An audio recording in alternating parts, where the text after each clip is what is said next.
We are live. Hello, and welcome to Cooking with Cthulhu. Hey! No, apparently Twitch got rid of what we normally use to mark our Cthulhu games. So, we're cooking up some scary stories today. I know it's been a while. This is our Masks of Fate campaign. It's been a minute since episode 3, because this is only 4. And it's been a minute. But we are here, we are back, we are spooky, and ready to unravel more mysteries. For those of you who don't know, Call of Cthulhu is a tabletop RPG system. It is D100 based, so it's a little bit different than D&D, and it's very roleplay heavy. There's not as much combat, as I know some of you guys are used to. We are running Masks of Neilthultep. Probably saying that wrong, but it's how it's going to be pronounced. But it's a pretty fun game. There's a lot you can do with it. It does give you a guide that you can use, but you can really do whatever you want and just kind of use it as a reference, because that's 100% what I do most of the time. Since I know it's been a minute, I will do our recap just to kind of get everyone caught up to where we are. If you haven't caught the first 3 episodes, I highly recommend heading over to YouTube and checking those out. Okay, so where we left off, you guys decided to continue investigating the death of your friend Elias. You had found him at the appointed time that you were supposed to meet because he had new information on a Carlisle expedition, which you guys found as an expedition led by a Roger Carlisle. And the entire expedition was lost in Africa, and some of them were eventually recovered, but no one survived. However, during your appointed meeting time, you did find your friend in the process of being slaughtered and partly mutilated. Hooray. So, once you caught one of the assailants, of course, and he's insane. And unfortunately not a lot of help. So he did get turned over to the police. But before they got there, you took the opportunity to search through your friend's room and see if there's anything that could have given you any hints as to why this happened. You found quite a bit of information that led to different locations, some here in New York, and some kind of all over the world. So, you all agreed to start to look into this, because he was your friend, and you would do anything for him. Some of you spoke to a Professor Anthony Cowles, and he tells you that this kind of stuff is connected to cults that worship elder gods like Cthulhu. And he has a whole book on all of this proof of this long, what was thought to be dead cultist tribe in Australia. But of course he doesn't have it with him. So he does invite you, when you guys have time, to come visit him at his home. And you're always more than welcome to take a look at it. You guys are also waiting for a phone call back from the sister of Roger Carlisle, because you were trying to get time to speak with her. And then you had a couple of more leads that you were able to kind of check out here in town, one of them being Emerson Imports. You thought maybe some kind of relics or artifacts and stuff may have been coming through here. Unfortunately, the man who runs it pretty much tells you that he just is in charge of getting the crate in the dock and sending the crate out. He doesn't really keep track of what is inside of it. Any of the product is kind of on the sender or receiver. But you do find that they have a connection to Mombosa, which you guys remember is where the Carlisle expedition went missing. He points you in the direction of a African art emporium, locally known as the Juju House. So, middle of the day, since you guys don't really have anything else to do, you go ahead and make your way over there. It is kind of in the slums. There's a lot of homes that are kind of rickety style, like put together, very shanty-esque. You can tell this side of town doesn't really have the means or the money that a lot of the area you're used to seeing, and definitely outside of the means of some of your party members.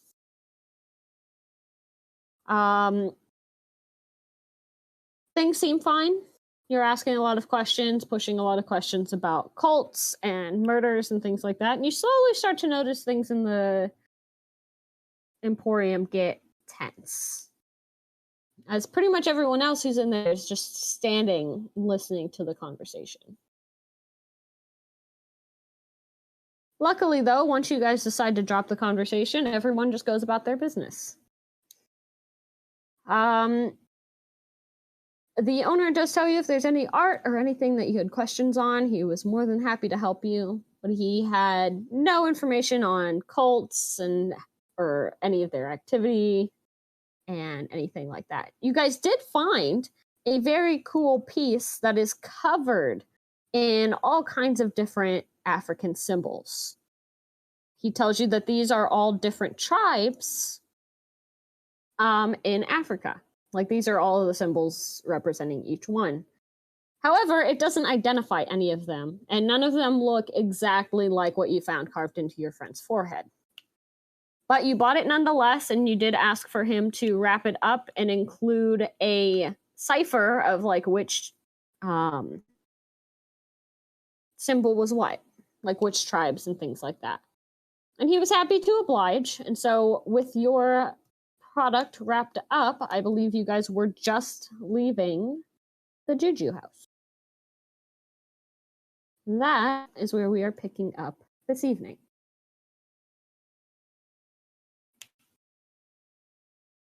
So right now, you guys are kind of just walking through what is essentially Harlem.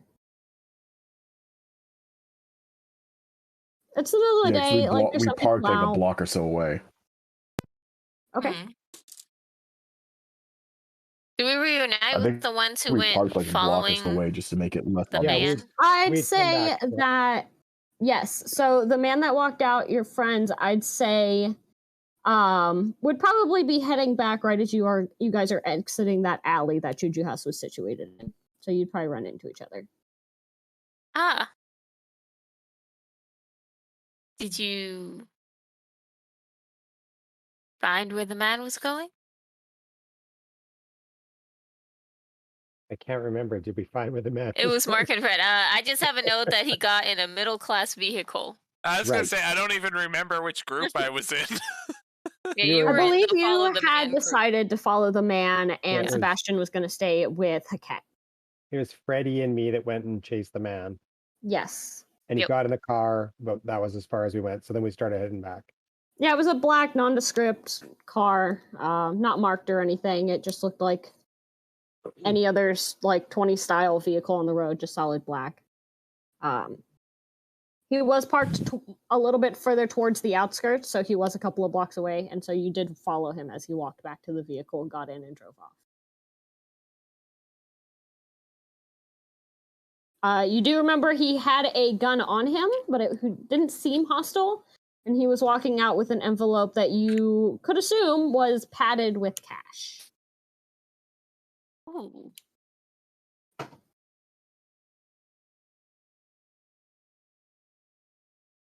Interesting. Did it seem... they kind of turned to Sebastian. It seemed strange in there, right? Or was that me?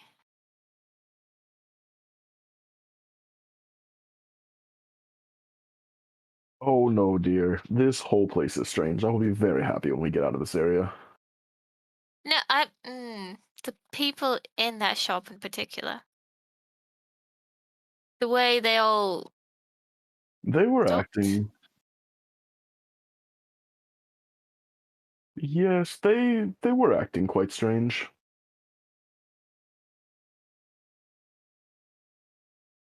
Perhaps it's because we were outsiders? I don't.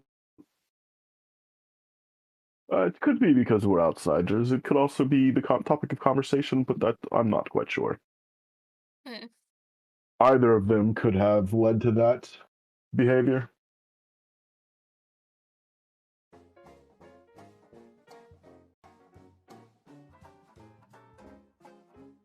Well, Hopefully, this painting will assist us in our studies. yes, you did spend a good amount on it. Is it heavy? A worthwhile investment, I believe. A little bit. Nice canvas, wood frame, nice piece of art.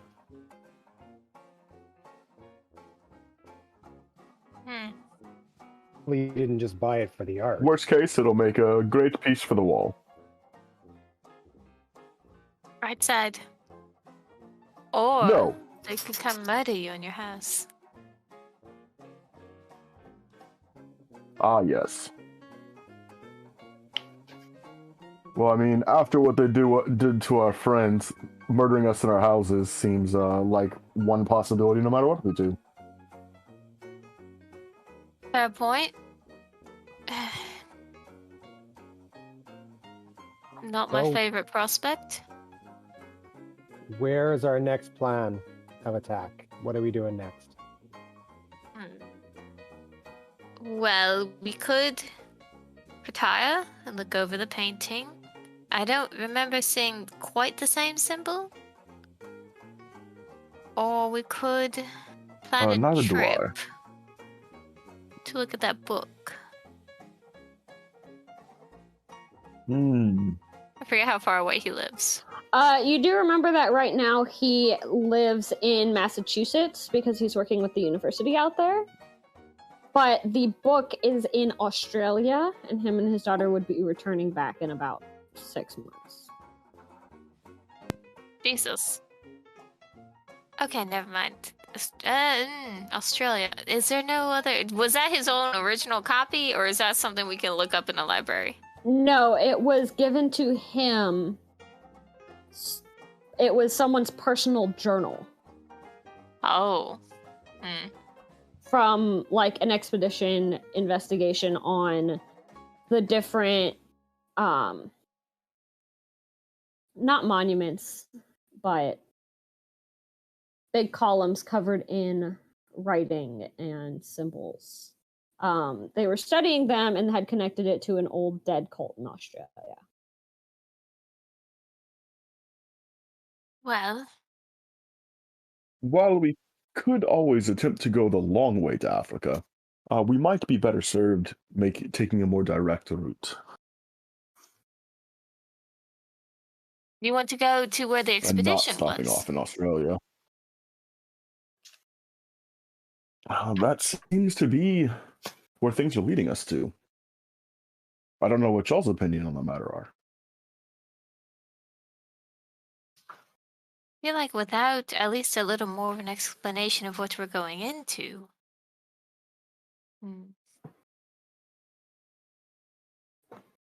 I do remember in the paper that the whole expedition was murdered by the At natives. least that's what the papers were saying. Well, nowhere good has an explanation.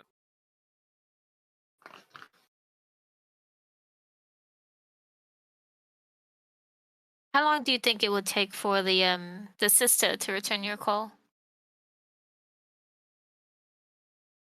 It's a good question. I'm unsure. I was really hoping we would have heard from her by now. You'd have to check back in with the hotel because that was where you did tell them to reach you.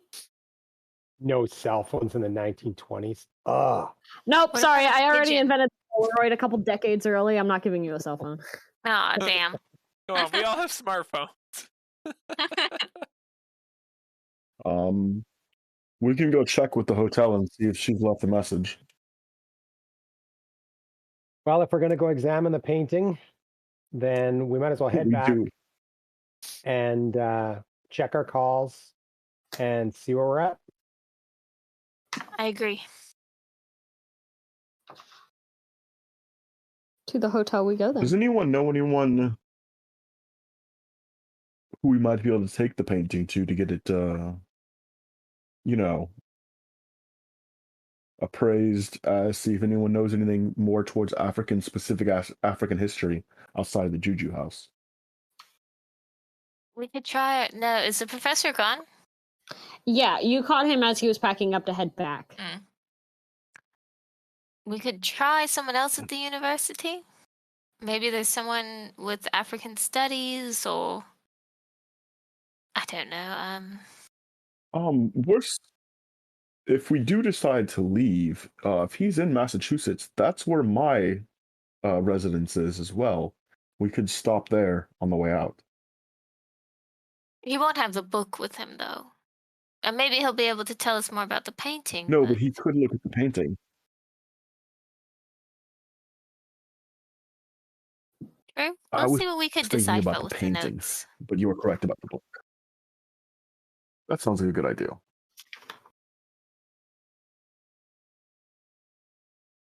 Did we get a cab? Would y'all or did like we drive? a ride back to the hotel with us? We drove. Oh. Yeah, I think you had Freddie's Chauffeur. Freddie's driver that he chauffeur. hired. All these rich people. Comes in handy. What? You drive yourself?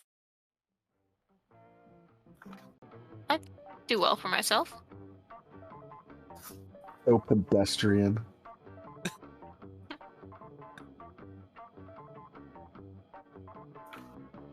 Americans. All right, let's go. All right. It takes a second for Frederick, do your you have chauffeur guy to kind of round the corner, but he does come and get you. And you make your way. Are you guys just gonna go straight back to the hotel? What time is it?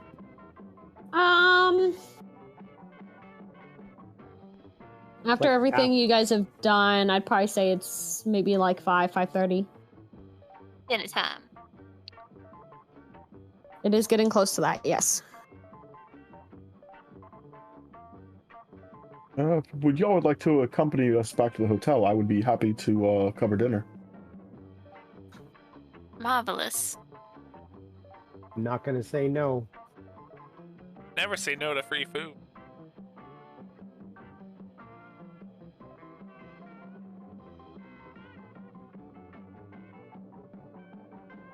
I'm gonna keep my eye out the window. We can just have the food brought to the room. see if anyone seems like they're following us. I don't know. She's a little paranoid after that weird encounter. Okay,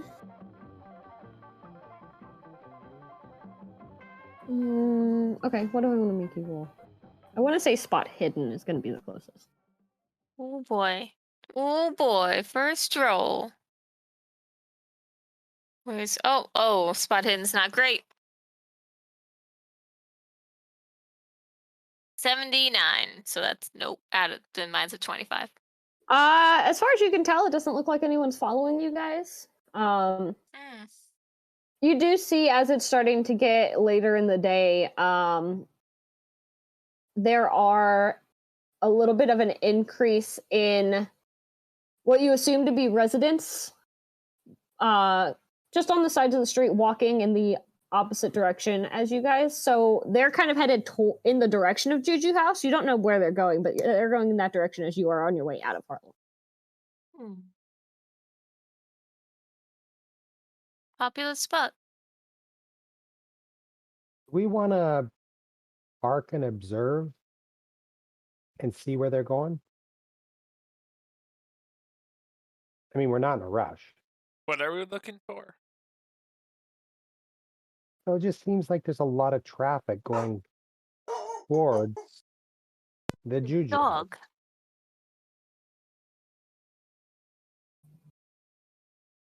I mean, it could be our paranoia, but what do you think?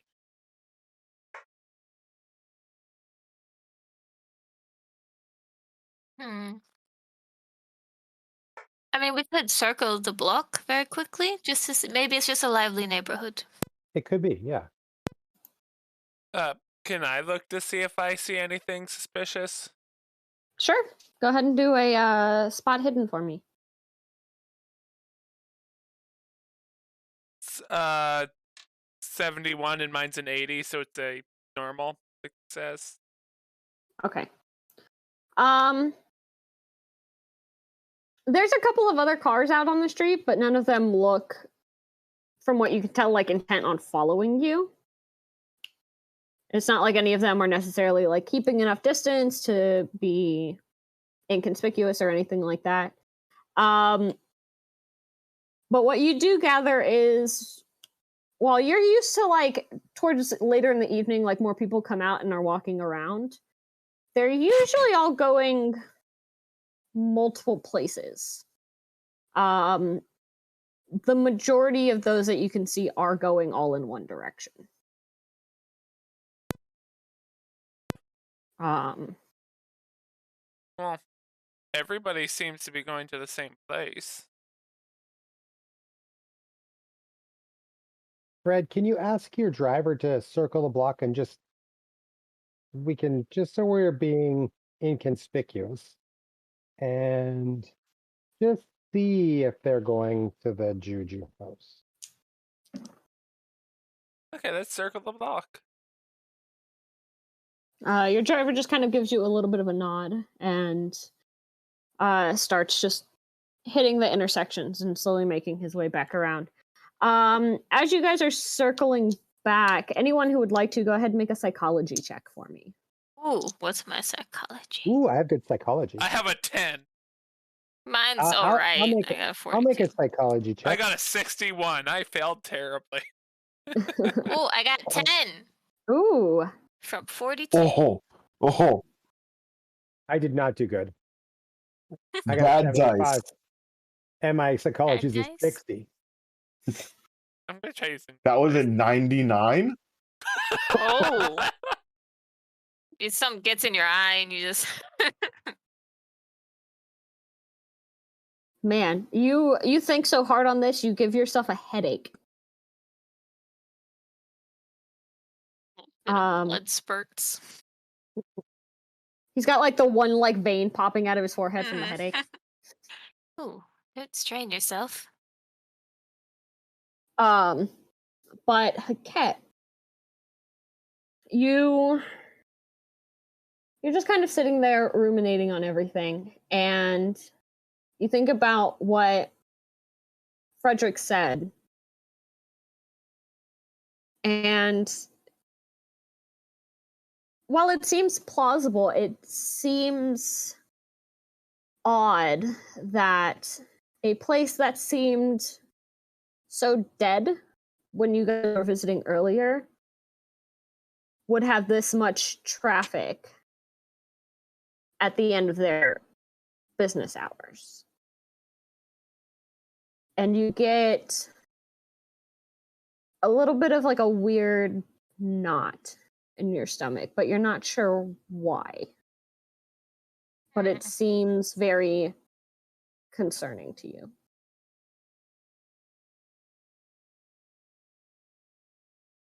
This doesn't seem right. What do you mean? I don't know if we should follow them. It might be dangerous. Why? Just the way that... They're probably just on their way to a speakeasy. No, they appeared all of a sudden. And all heading in the same direction. Do I know of a speakeasy in the area? You would.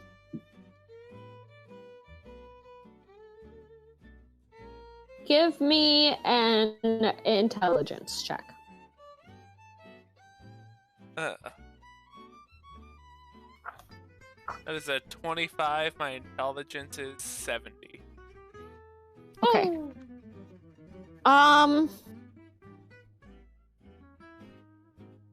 You know there's one in Harlem, but you're not sure what direction it's in.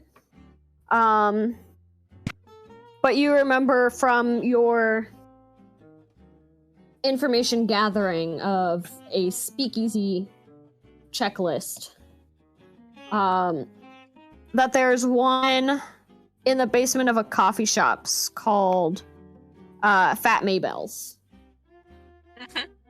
Well, there is a speakeasy and a coffee shop somewhere around here.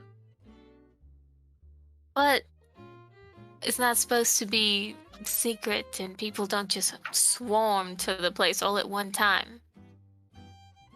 This is strange. It's like when everyone stopped in the Juju house. Hive mind. Yeah, I think we should leave the area. I really do. I mean, I think you've been reading too many books, hey Kit. really? Fred, after all we've been through? Well, a hive mind? Look at them. You think They're that's even a looking bit in the much. same direction. How about you get out and speak to one? Well, people tend to look in the direction they're walking. You do see some of them are like engaging in conversation with each other Okay. and stuff like that. It's not like they're all like zombie walking. Mm-hmm. Like they all seem normal. It just seems weird to you that no one's walking in the other direction on a street, you know, after normal working hours getting towards the evening. And you did tell us that the business beside the gallery was closed. There's nothing else really that way, right? Yeah, the pawn shop that was next to it looks completely empty and just abandoned.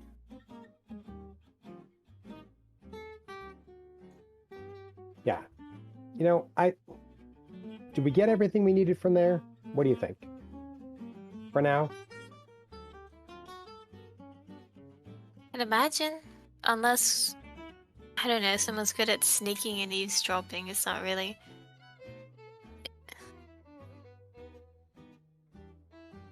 Rather rude.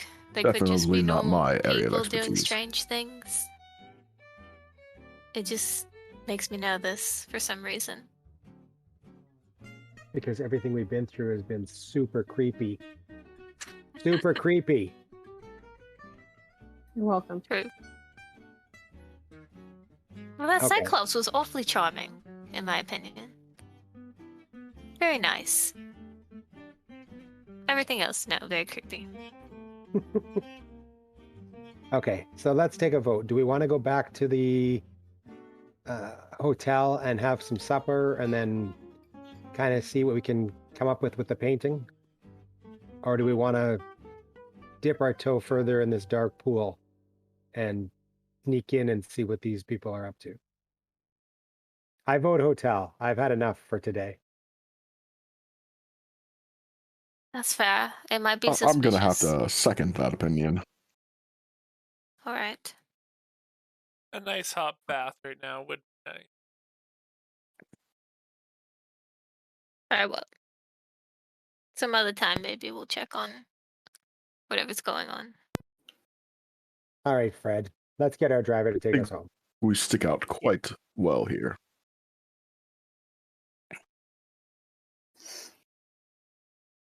I did think of that earlier, that like, oh yeah, let's inconspicuously loop around this area in our very nice vehicle.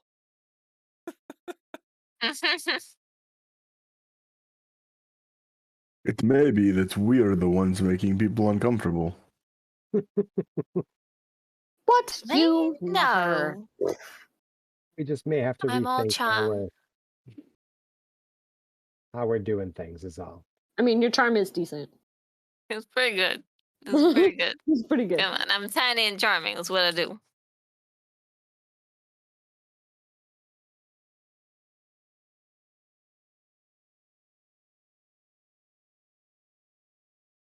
Okay, so you guys can go ahead and head back to the hotel. Feel free to make a note of any suspicious activity in your knowledge banks for later.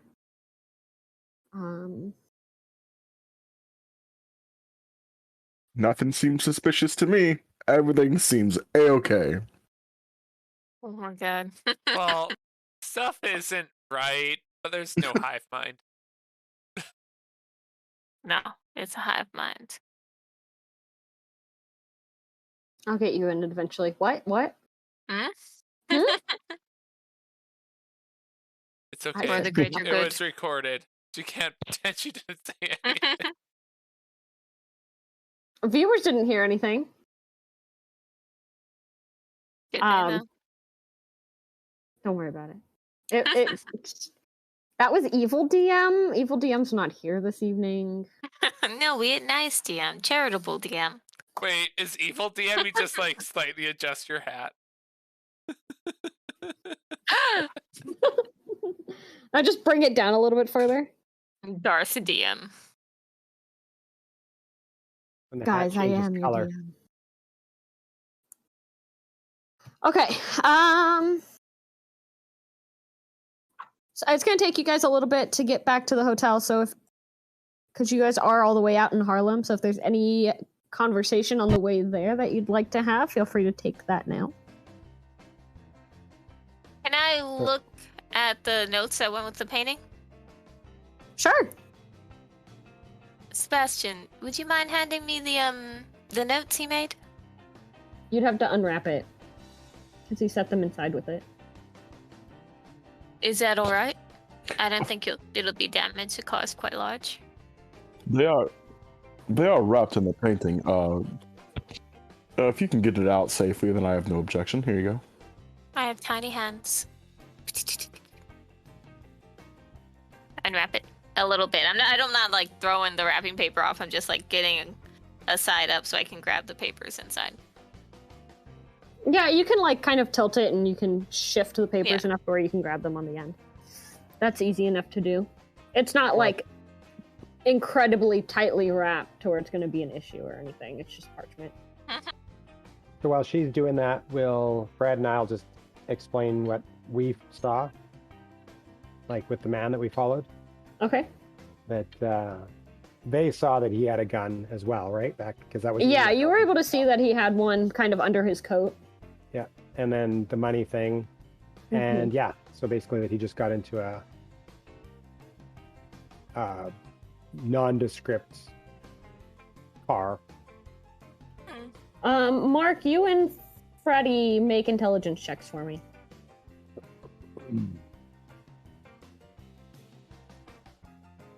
55, which is not half of 70, but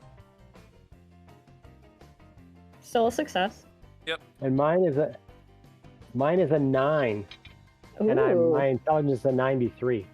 Ooh, smart. Super smart. Well, smarter than me, I think. Mark kind of picks up on it first, but you guys kind of have the same realization as you're having this conversation and telling them everything that you guys saw. While you haven't seen it done a lot yourselves from like radio shows that you may listen to or things like that, you have heard of situations where money is exchanged in order for people to kind of turn a blind eye to anything going on. You've heard of it mostly with like the mob and stuff like that. Usually the mob will pay off a high-ranking officer or something along those lines to not hear what's going on with them. And you get a weird inclination that maybe that's what happened here. Like the Juju house is bribing this person to kind of look the other way. And if they're not bribing them, maybe they're a middleman.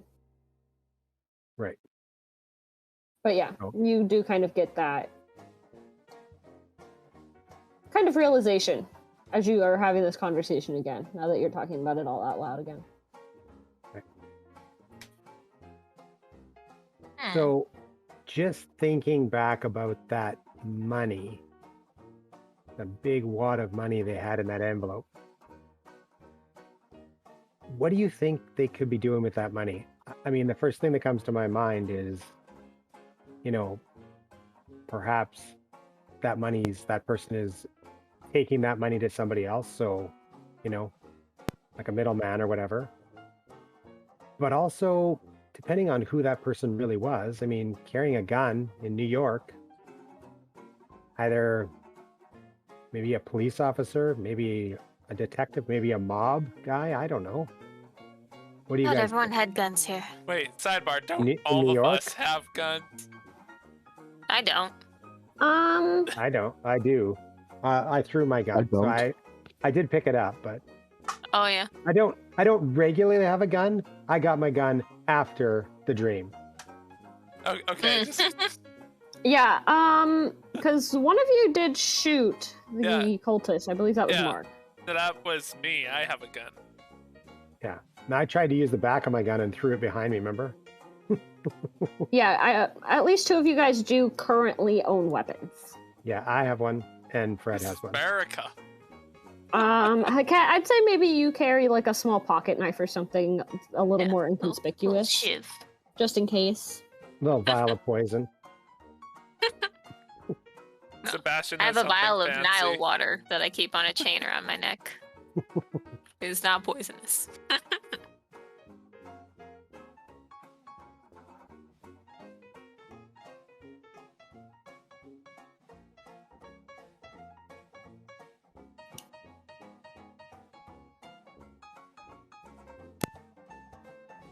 Did you see Do I anything? get on anything those? from the notes? You pull the notes out, and what languages do you speak? Oh, I think it's just English and Egyptian. You Where's- can tell it's a list, but you have no idea what it says. Oh, that. He gave it. I don't know what language this is. I thought he said he was going to give us notes so that we could understand. Is Is it that? If anyone who wants to look at it, make an intelligence check. Come on, I'll roll a nice one. I again. got a 1. Jeez, okay. You understand the language of God. I actually I got a rolled 48. 95. Oh man, which is just a regular success. that's just above your intelligence, isn't it, Mark? Yep, 2 above me. Oh, 73, which is still good. My intelligence is an 87. okay. He said he'd give you a list of what they were. He did never say that they would be in English. From what you guys can gather, he wrote this out in an African language. But it's a list. Have a mind to go back and demand your money.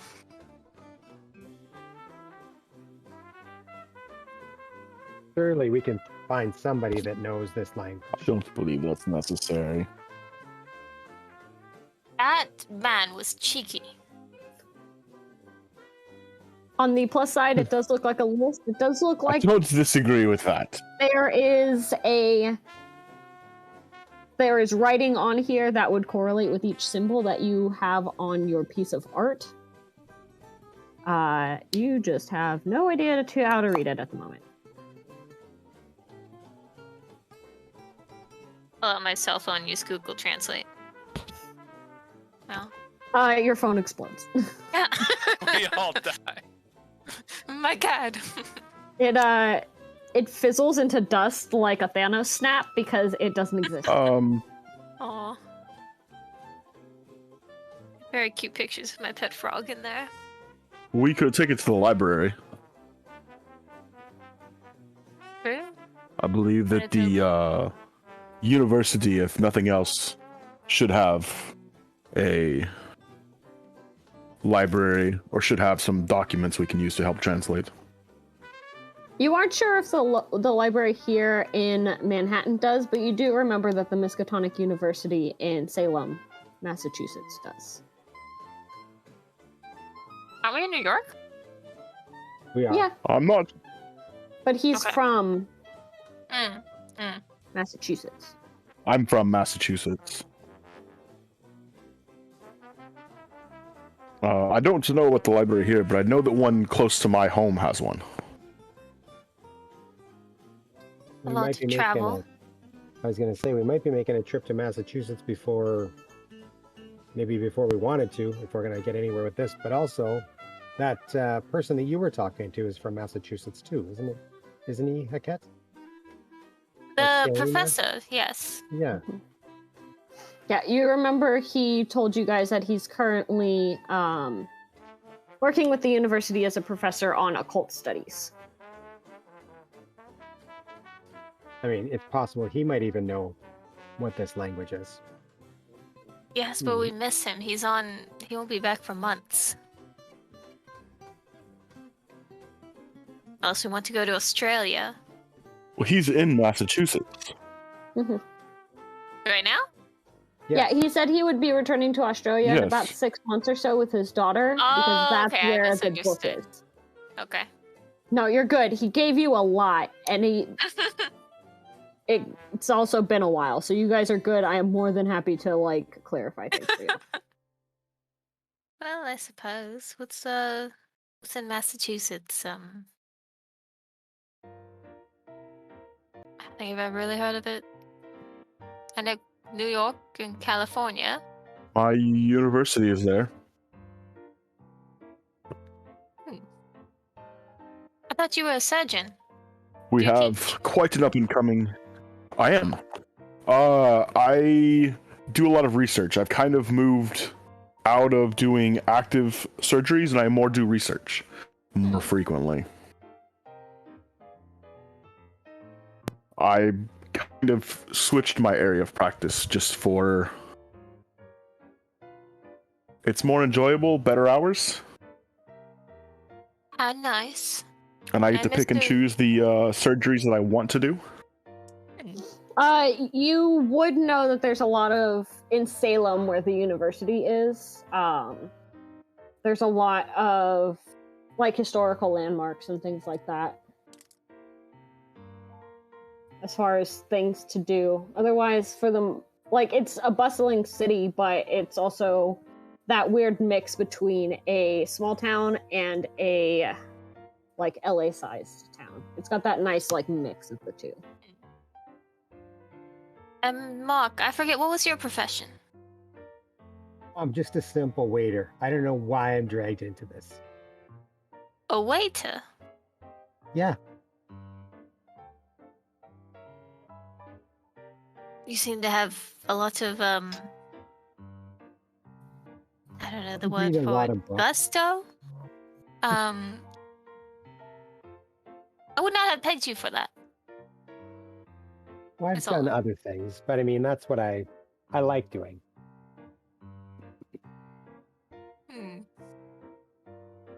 Yes, Spunk. You guys said you were going to go get dinner first, correct? Before going back to the hotel? I thought we were going to eat at the hotel, or we can get dinner. I was just going to have food delivered to our room so we could look at the documents while we ate. That works too.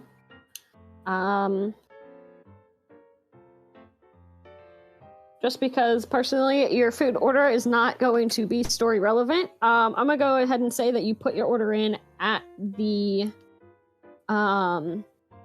restaurant and just let them know to get it sent up to the room. But while you guys are doing that, I will be right back. Okay, I was going to say, you also check if the lady called you. I forget her name. The sister. So which room did we go to? Probably the super nice one. The one super nice one. There's the super nice room, and then there's the one that's just a little less nice just below that one. I don't know. They both work. It'd be such a shame not to be at the top. Oh my goodness. We don't talk about that room. The room that shall not be mentioned. Yes, to answer your question. Erica Carlisle is her name. Yes, we're waiting for that. Is the room that shall not be named.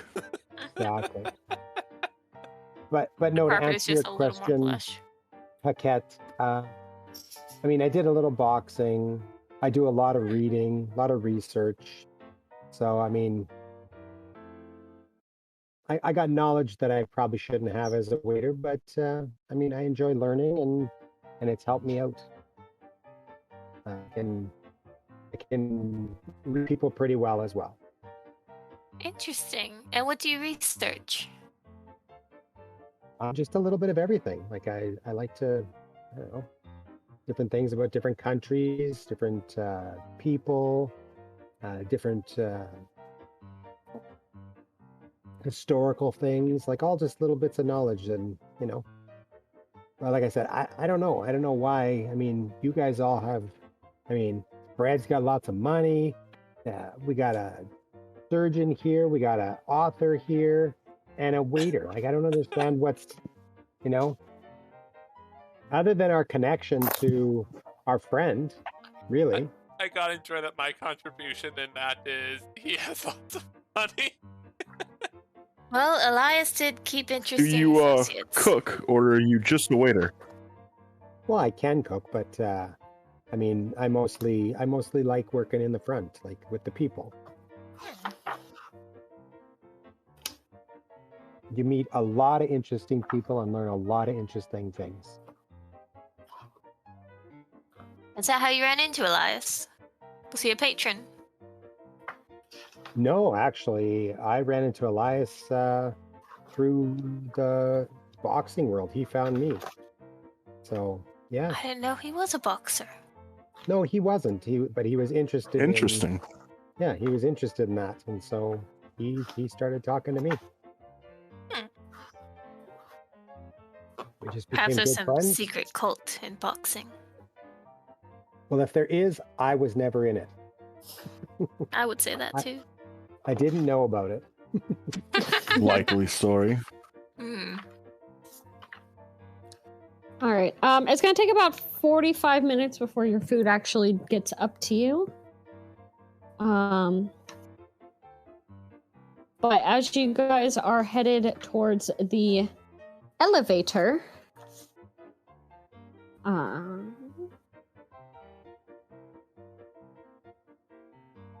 you hear one of the receptionists kind of call out to you. Mr. Harkness, sir? Yes. There was a message left from you from a gentleman. He didn't leave his name, but he said as soon as I saw you again to give you his message. And she just kind of hands you like a little folded note card. Excellent. I will unfold the note card.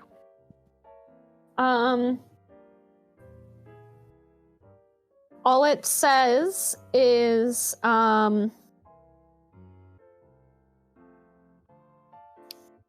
January 18th, Carlisle residence. What is today's date? Today's the 16th. So 2 days. Mhm. Thank you very much. I greatly appreciate it. I've been waiting for this missive. Not a problem, sir. Have a great evening. Guys, go ahead and make... You too. I think I want to do listen checks. I think those are a thing. Ooh. Let me see. How well do I listen? I'm decent at listening. That's surprising. Oh, I'm not. We'll go ahead and Funny. do listen. Well, I am terrible. my listen is a 60, and I rolled a 60. I keep rolling 70s. Mine's a 70 and I rolled an 83. This is ridiculous. I need different dice. Same. I always need different dice. All of my dice are rolling high. Like, I guess these ones did give me a 1 earlier. I rolled an 83 as well. We can't hear for shit. It is, it's the evening. It is getting really busy in here with the restaurant and everything else. So there is a lot of noise. However, barely through the noise, Freddy. You catch part of a conversation between two gentlemen in the lobby. You kind of hear the first one, like middle of a sentence. Shame about that man. No one should go that way. Well, did you hear they're already burying him? No, really? I didn't even get my mother-in-law's funeral put together that quickly. And you just kind of hear them go back and forth again. They go, yeah. I guess that author was pretty popular because they're burying him tomorrow.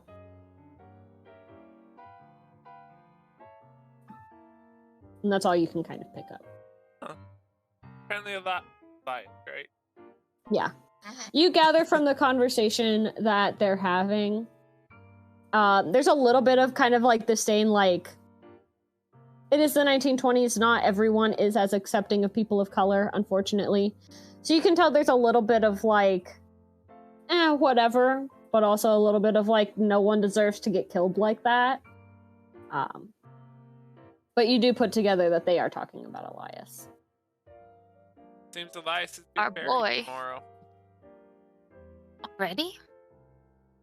But I heard someone saying they're like people over there.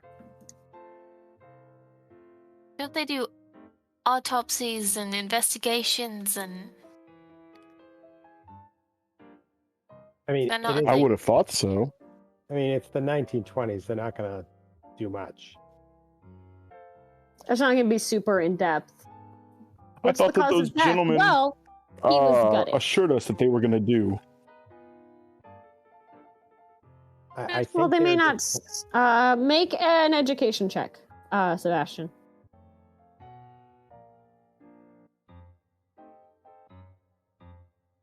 Let's see if it's another 80. Education. right at the I top. think you're fine whatever you roll. Hold on, I gotta find the damn stat. That's what you Excuse think. Oh. 99? No, I no. forgot what my For the education reference, was. his Yeah, education is I got a a 6. 99. Yes, it's a 99. Oh, shit. Watch, he'll roll the 100. I rolled a 60. I would love that. I would love Okay. that. The best you can gather, you're not sure how they work in New York, but from best educated guess, they may not need to keep his remains for the remainder of the investigation. It's the only thing you can think of as to why they'd already be having a funeral for him.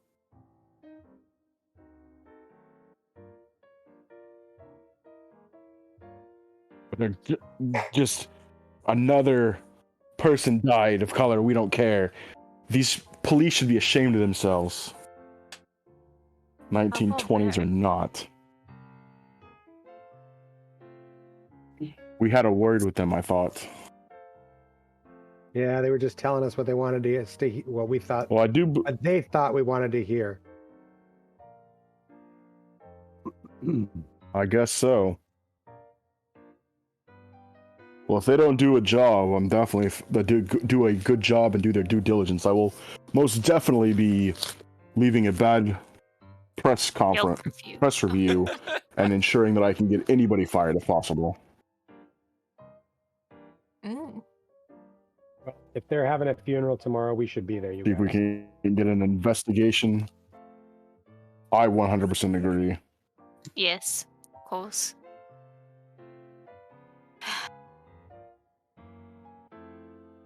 I don't suppose you heard of time. No. They didn't seem to Perhaps it's care. in the paper?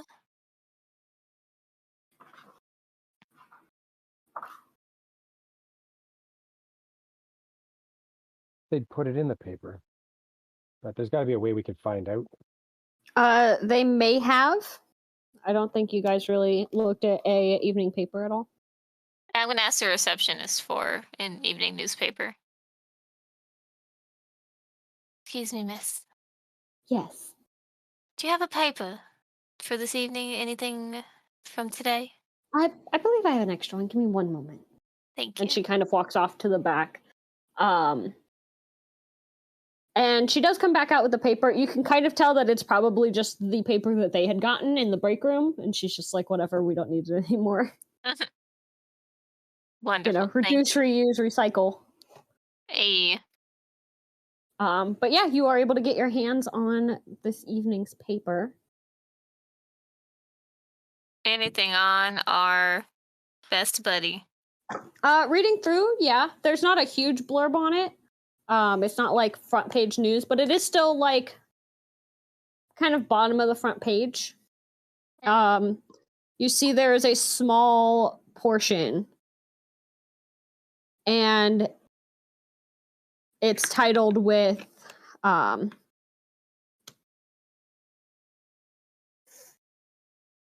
you kind of see, you spot Elias's name, and you kind of see the like to be buried January 17. And you read through it a little bit. It's pretty straight to the point. Where is it? I just had it. Nothing like sensational about. Are they trying to bury the fact that he was like tortured? Did it just say like passed away with no information? No, it says it still mentions the rest. So you do see like author who was murdered early yesterday morning will be buried tomorrow.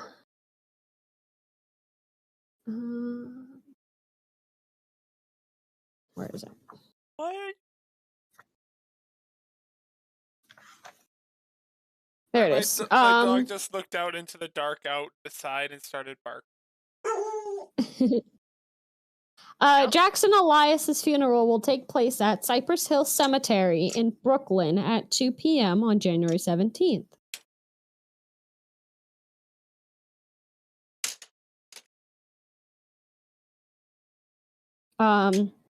Anyone wishing to pay their respects Where's the Carlisle residence again? The Carlisle residence is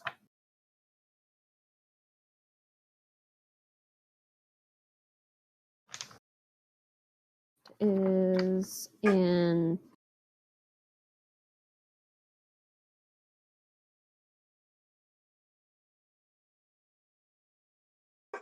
where did it go? Sorry, I didn't mean to derail you. No, you're good. It's in Westchester County. It's about a half hour north of New York City. Okay.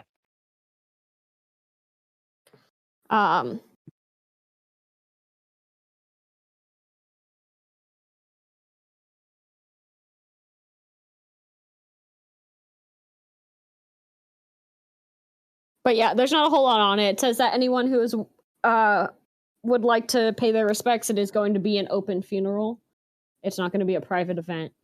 2 p.m. January 17th at the Cypress Hill Cemetery in Brooklyn.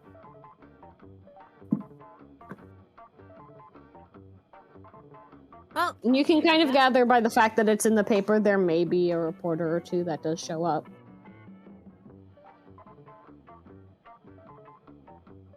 Suppose we'll see what we'll see. We have a lot of time.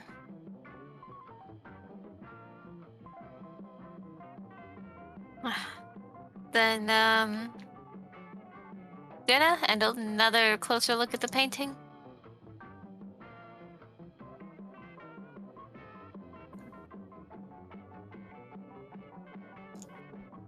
Yeah. I assume you guys are all heading up to Frederick's suite. Are we? I thought we don't talk about that suite. Yeah. That's the suite that shall not be named. We go to Okay. We'll just call it Sebastian, I Voldemort. Okay. So to We'll go to Frederick's, that's the fine. second best suite? guess. I'm kidding.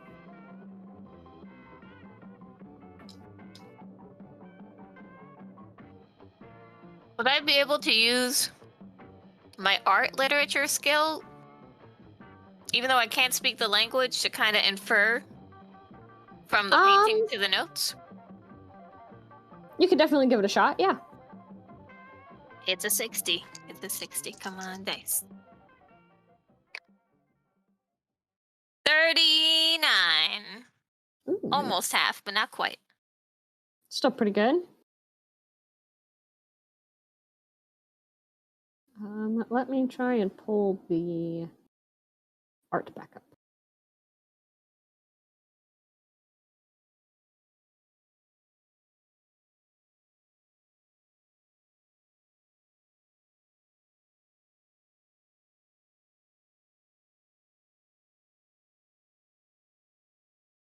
Well, apparently I cannot find the artwork that I actually had for you guys.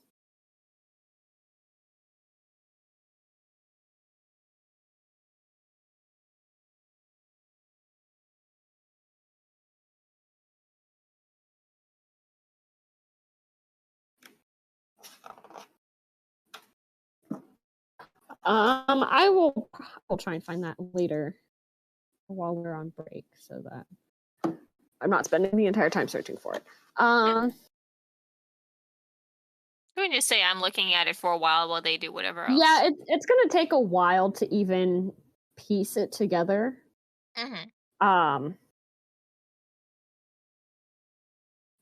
So it'll take you a while. It's probably gonna take you a little longer if with like trying to eat and stuff like that too. So okay, I'll take the painting to like a nearby coffee table and just kind of perch with the notes next to it and just take a bite, look, take a bite, look. It's very focused. I don't know that I'll be of any use, but I'm going to help too. Okay. Do you have the art literature skill? I don't do art, but I do research. That's fair. And language. You could go ahead and make a language check on this if you're proficient in it. Is there something hidden in the art? I don't know that language has its own. I think you may only have like English as a language. I have English and Latin.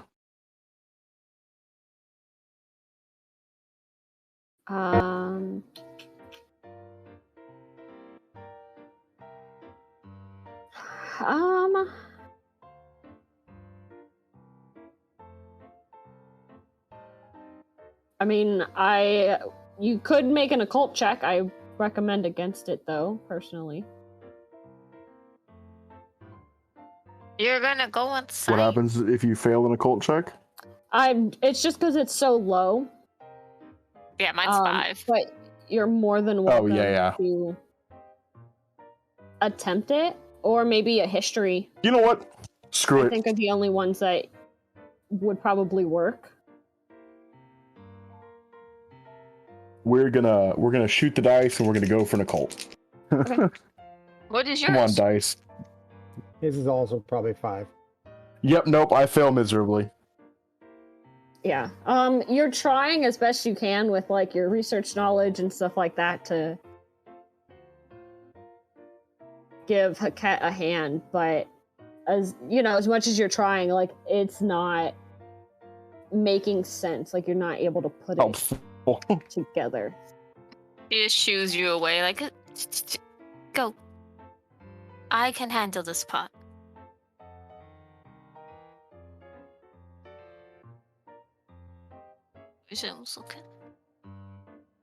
All right. Wonder if there's going to be anybody speaking at Jackson's funeral tomorrow.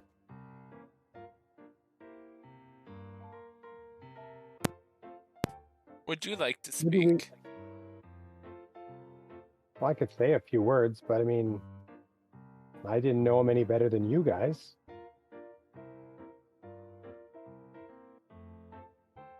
I mean, how did you know Sebastian? How did you know Jackson?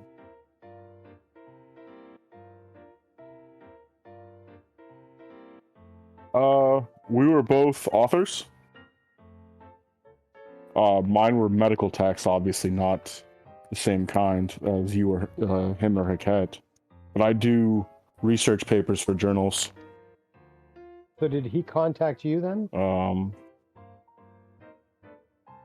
I asked him to review some of my papers a few times. In a pinch. I think he asked me to help look at one of his once or twice.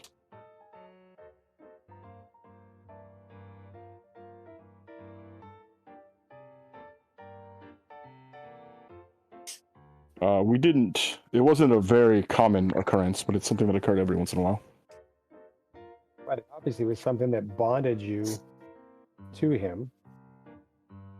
I mean, for him and I definitely looked forward to it.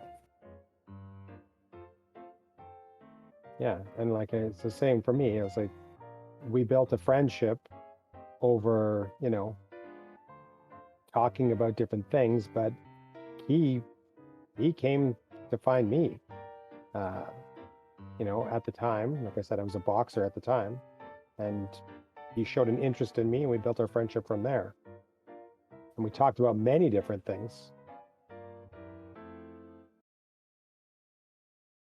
He's just a very interesting person. He was very well-rounded. Like I said, I never knew anything about the boxing, but we did lots of things about editing and that kind of thing. Well, I know just from talking to Jackson that he was a very well-rounded person. I mean, he had a lot of interests, but his passion was his research and his books. Yes.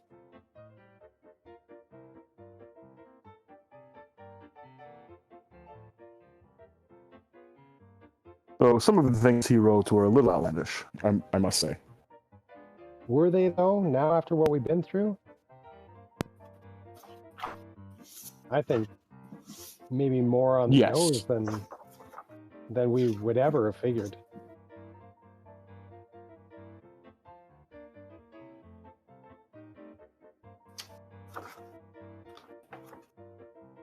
I still think we are going to find a more logical explanation to all this. He was strangely passionate about disproving anything fantastical. Just kind of pipes up as she's looking over the notes. As you're looking at him, you do kind of start to notice that, and it may just be your mind, but one of the symbols kind of looks like a maggot. Like, kind of curled in on itself, so it's creating kind of a circle. Kind of think like aliens' larvae, like the little larva from Aliens. Yeah. Yes. Firster. Yeah. There's no limbs or anything on it, but it is just kind of curled in on itself. And at first you just kind of thought it was like a swirl. But you notice there's like smaller like detail to it, and it like gives you maggot vibes, essentially.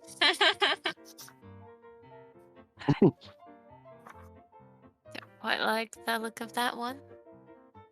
That doesn't look like the one that was carved on Elias's head, though, right?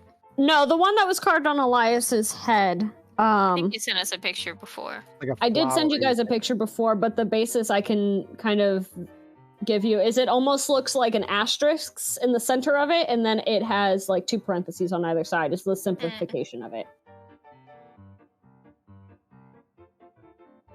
Which your professor, I believe, did identify as the Cult of the Bloody Tongue.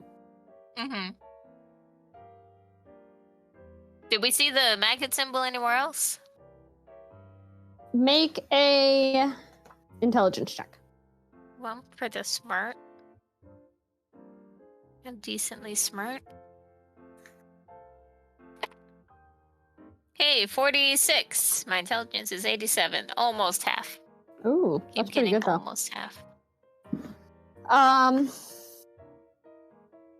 Maybe not identical, but from what you can gather, like that similar like swirled design you recall seeing a couple of times in like with different art pieces at the Emporium. But nothing that like really stood out. You just kind of recognize the similarity.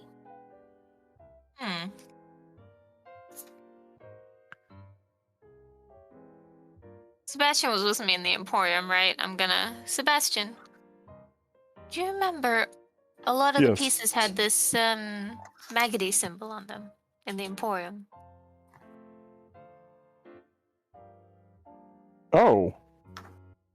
That does look familiar. Wish I could read the notes. What, have you figured out what it relates to? Not without a translator. Afraid I can point out where the symbol shows up on the notes, but I'm afraid I can't read it. It just stuck out to me. I'm afraid without that, there's not much else to infer. We could always go back. He didn't seem very knowledgeable.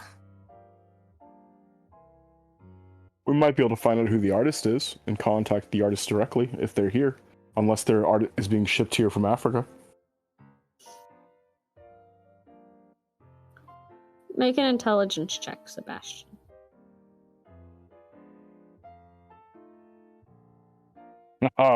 This I should do good at. Brain power.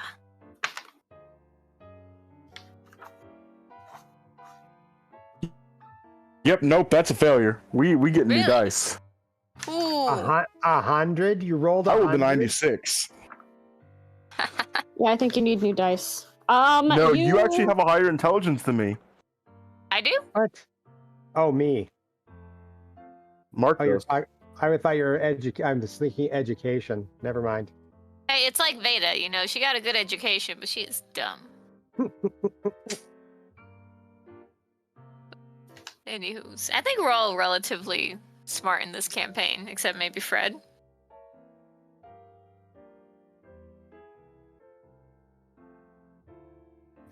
Fred has no comment.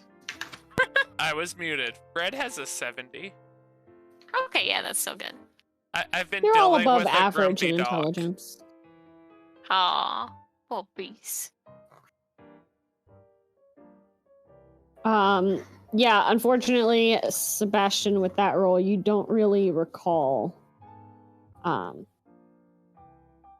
whether or not they got all their stuff local or not. You have a feeling that a lot of it might be imported just because of the connections to the import facility, but you're not sure. I mean, honestly, if we want to go back to the Juju house and talk to the guy, we could ask him to translate it into English for us. I mean, at the very least, he could do that for us. I True.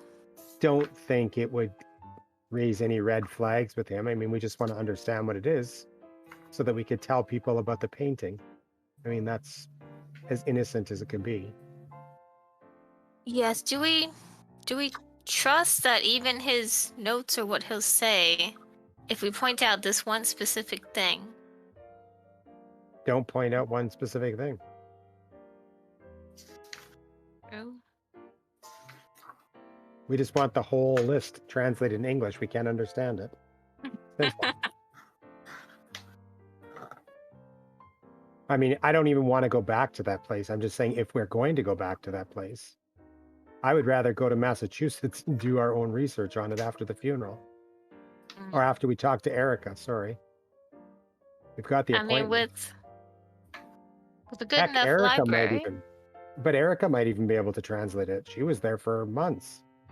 perhaps. Do you think she picked up any language while she was You there, never or know. Or she might Hmm. know somebody in town. She'll have connections. We just gotta be patient.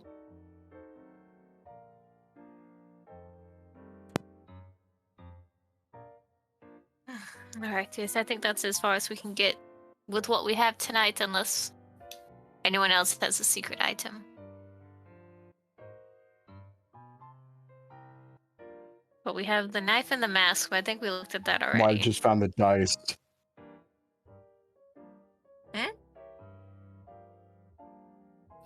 I just rolled 100 on a random set of dice. Well done. You got my luck. Get that out of your system. Oh wait, hundreds are bad. Mother. Yes. Hundreds are bad. Hundreds are bad. Pooping is bad. Yeah, I'm game to go and have a sleep, that's for sure. Has been a long day. I definitely think that I could use a nap. I'm exhausted, apparently. Yeah, your brain is just not working for you today, man. Well, you all did fight a It's not. insane man down a fire escape today. So Was that today? wasn't that today? No, Was that that was yesterday. today? Yesterday. That's what I thought. Everything's running. That was yesterday. Oh, I'm sorry. I think we all need a nap. Yes. But if you- Yeah, that was yesterday evening because you were supposed to meet Jackson Elias at 8 p.m. Right. but it feels like we haven't slept since then. So yeah, it feels like today still. It does. Well, I will see you in the morning, or I will see you tonight at a carnival. I'm gonna head down to my room. I hope you don't see us tonight at a carnival.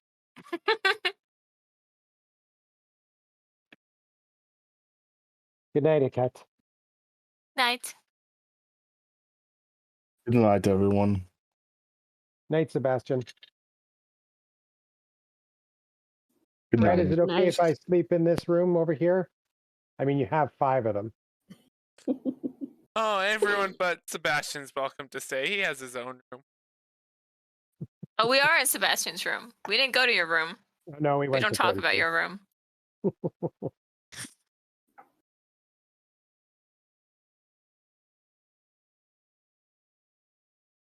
Okay. As you guys all get ready to bed down for the evening, I think this is going to be a good spot for us to take a break. Well, But before we do, I would like roll everyone for initiative. To lose um a point of sanity. No. not yet. You need those for later. Man, what do I want you guys to roll for this? Go ahead and do Education. Egyptian. Appearance. Intelligence. Oh, I win on appearance. I have a 35. Mine is 91. this is gonna Ooh, seem smoking. odd. Oh. Make up But- a point. Either roll psychology or constitution. What's my Well, constitution? I will take Constitution. Thank you very much. Constitution. Yeah, me too. Surprisingly, So that's higher will than my I. psychology. Ooh, gotta be a 12. Just under 64. I rolled a 20. 60. Well, my constitution That's is a a hard 50, success. and I rolled an 87. Oh yeah, because you're drunk all the time. So Hey, Freddy is I'm my only soberish failure, today. correct? Sorry, what was Freddy's the that? only failure. Didn't take Mhm. Cat just fail? Okay. Oh, he Cat just succeeded. Yeah, that's what it sounds like. I just made it. Okay. We will find out why I made you roll this stuff when we come back from break. I'm so Hey. excited. Do, do, do, Bye. do, do, do, Bye. do, do, do, do, do, do, do, do, do, do, do, do. The girl from Ipanema? Oh, right. It's on me to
That button. Wrong Okay, I Is anybody pushed it. watching Twitch?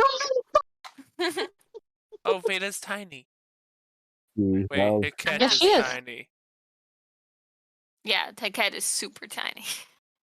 She's a tiny lady. Little legs. Did you send a picture? Okay. Oh, I did Are like we a good? quick little sketches in Yeah, the we've been Discord. live Did for you like 30 seconds. Hello! No one told cool. me. Hi! Welcome back!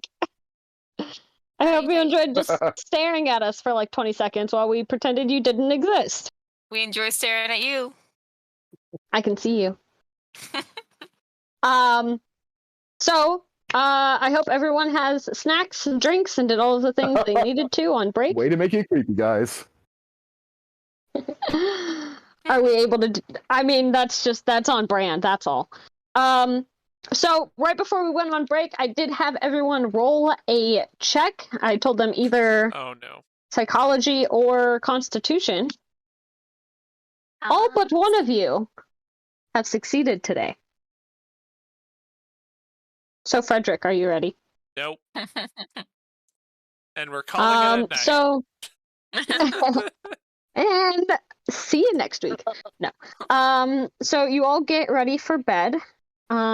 It's pretty quiet. You can kind of hear the bustling of the evening life going on outside the windows. Every so often you do hear sirens because New York City. For most of you, sleep comes pretty easily tonight.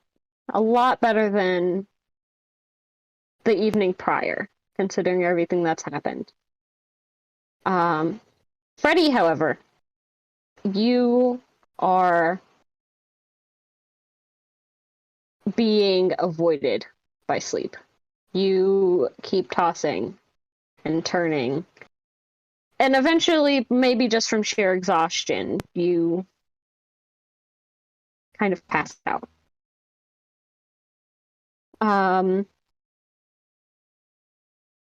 You open your eyes, but everything seems foggy. You're standing in what you assume is the center of a room, and there's like this black, grayish mist almost that seems to just be swirling all around you, but not actually ever making contact. It moves a little bit, but you get this weird feeling the longer you stare at it that you can't tell if it's moving or if you're just imagining that it's moving. But at the moment you don't hear anything, but you're just kind of standing there, confused.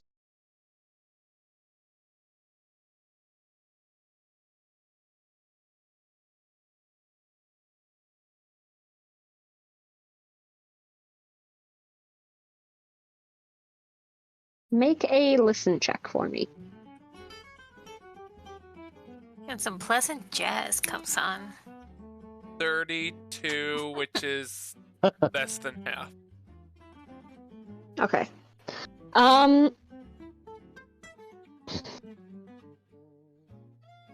It doesn't sound very close to you, but at first you hear almost like slight reverberations, like if you pulled a guitar string almost, just without the sound. Just you are hearing the reverberation of the strings.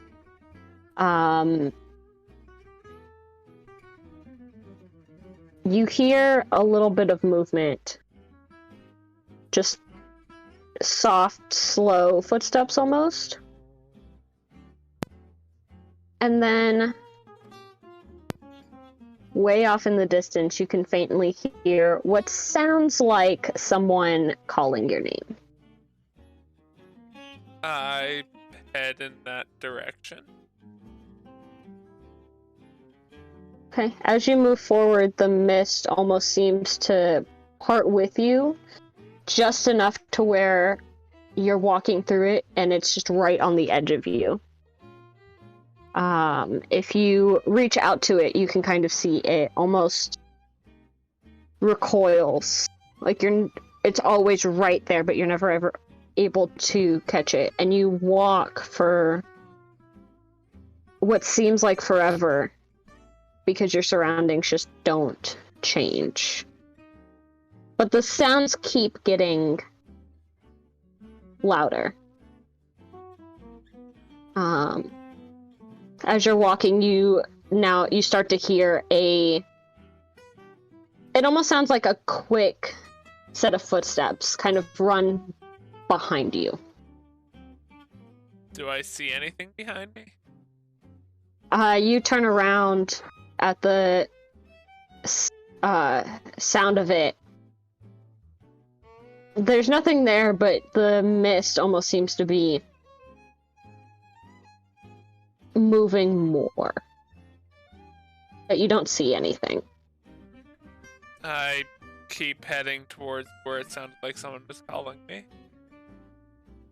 As you turn around, you're walking maybe another 5-10 feet or so. And while you don't see it, you feel it. And you immediately recognize that feeling of, like, walking into a spider web. I freak out a little bit, Oh. like brushing it off of me and jumping back. You jump back and you hear a little bit of a crunch. And you lift your foot up and you can see probably about the size of like a $50 coin. The remnants of a spider under your foot. I quickly wipe it off, but it's dead. Make another listen check for me. 51, so Don't try to success. tell me you don't have that crawly feeling now. I did see a living spider. As you're brushing it off and you kind of compose yourself to keep walking forward, you hear more of that skittering, and it sounds like it's coming from off to like your left. I'm gonna walk faster. You start to walk faster, and you keeping an eye out for it, and you still hear it.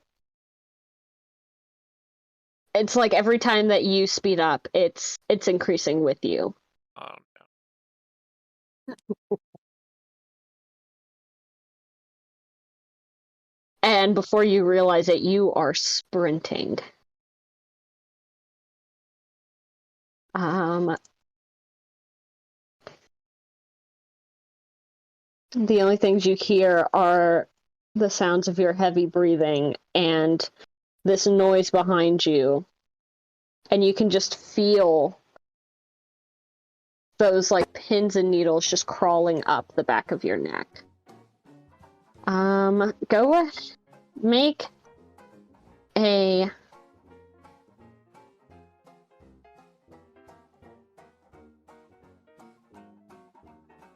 I guess just make a strength check for me.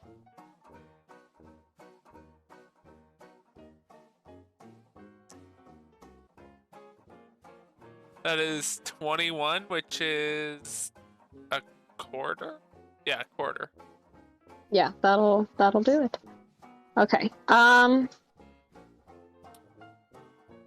this pace, you almost feel yourself lose your footing and you stumble forward a little bit, but you manage to catch yourself and right yourself before you actually just go face first into whatever ground is beneath you.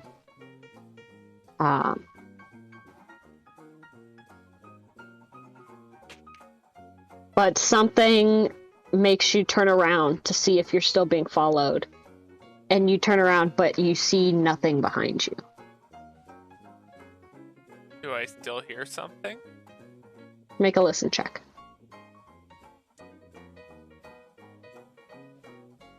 Nope. 70, which is above, I think. You don't hear is the sound even. anymore. It's equal to it? Yes. Oh, so you barely succeed. Okay.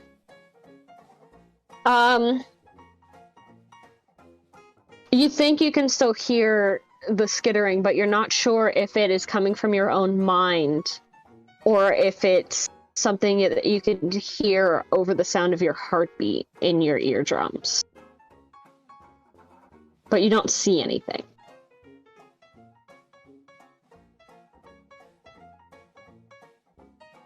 I'm just gonna keep heading the direction I was before, but slower so I don't fall on my face.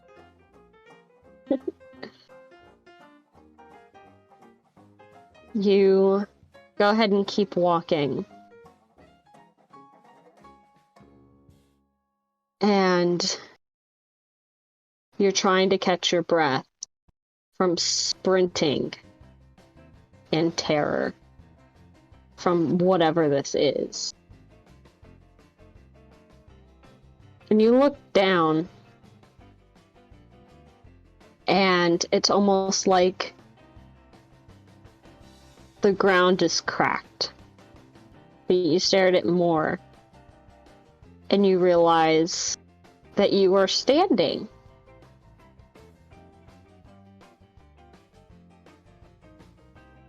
on webbing, and it is just covering the ground you're standing on. But in this Nope. lighting, it just looks like the ground is cracked like glass. Okay, I'm gonna start running again. Make a strength check for me. Oh, your feet are stuck. 75, which is a success. Okay. You start running again, and you're feeling pretty good, and you've got traction. And all of a sudden, the floor you are running on becomes almost like walking on a waterbed. It's holding your weight, which is good, but it's spongy almost. And then even with Nope. all of the strength you have, you're starting to struggle to run forward. And you notice that the actual web is starting to cave in, but not give. It's just becoming this, essentially a net. And now you're trying to run uphill as it keeps pulling down. And you're able to hold on for a good few minutes, but even with your strength, trying to run vertically is near impossible. And you start to tumble towards the center of the bottom of this net. I am most definitely screaming. Isn't wait, no one's in your room. That's right, you got If people can actually hear me, there might be a faint, high-pitched scream coming from above. I mean, they're right. Sebastian and Mark are right beneath you. How No, thick I'm are up these in walls? I'm up in Fred's room. Oh, you are? Yeah. Mark, go ahead and make a listen check for me while this is going on. It doesn't mean he's actually screaming out loud. I mean, you never know. Some exactly. people are vocal in their sleep. So my listen is 70, and I rolled a 71. You are just deep enough in sleep. In one of those Like, nights, you are exhausted. I am out. You don't even remember actually falling asleep. You just were awake one moment and then out the next. You are dead to the world right now. Great sleep. Great sleep. As you're screaming, eventually the shaking of the web from you falling subsides. And in the fall, you kind of just shut your eyes out of instinct. And you slowly start to open them again. And you can see where the webbing was. It is slowly disappearing into the rest of the darkness around you. And then you notice it's not just coming straight down like a shadow. It's moving and shifting. And you stare at it longer.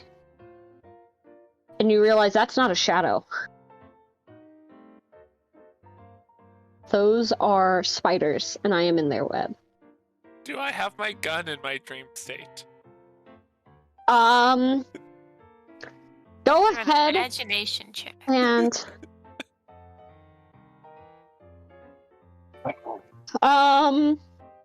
in your fear, let's go ahead and make a spot hidden check for me, but you're gonna roll it at disadvantage because you're terrified. So roll twice, take the higher. 71 and 75. It's an 80, so I'm still good. Okay, you're still good.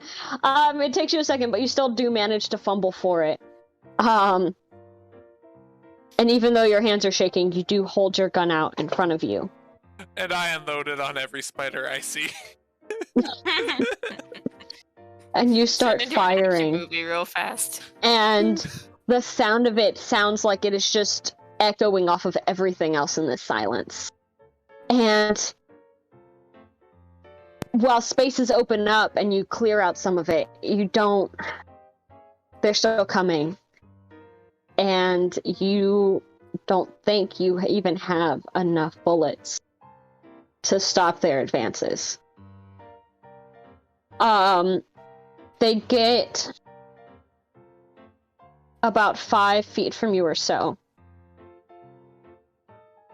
And you shut your eyes because you know what's coming next. That weird feeling of them crawling on you and just everything that you hate about them. And then you hear a snap. And the rush of falling again. And everything is... You open your eyes, kind of out of shock, and you're falling again. And then you make contact. And you hit. Not hard. It's softer than you thought. And your eyes shoot open again.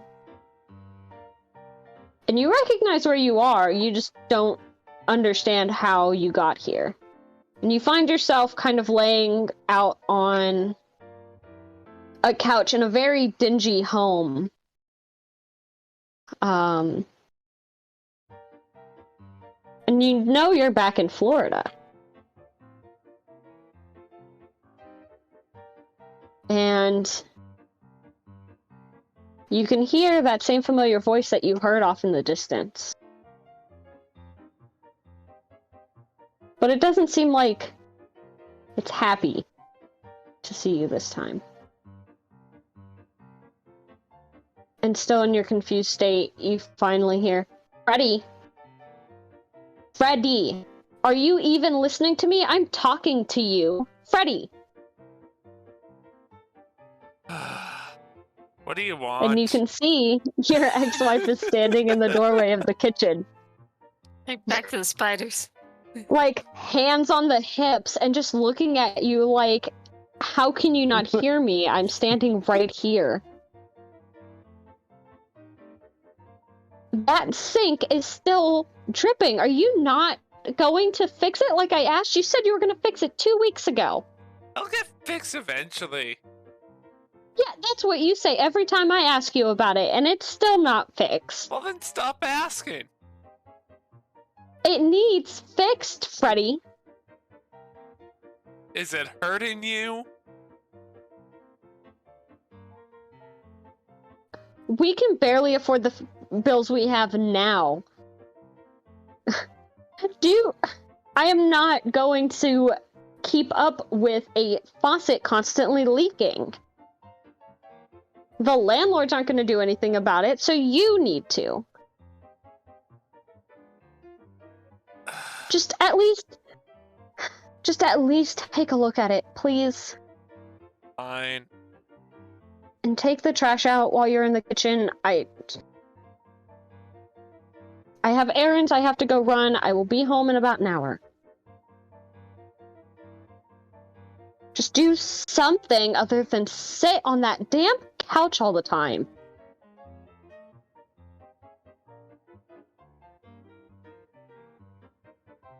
I'm assuming I have alcohol in the house. I go into the kitchen and get some Probably. alcohol. And she just kind of looks at you and It's sighs and all rolls her eyes, and she grabs her bag and just walks out the door. Finally.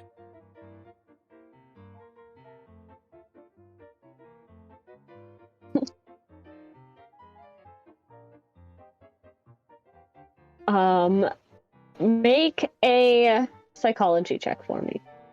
Oh, I'm totally gonna succeed here. What was the number? I need to beat a 10.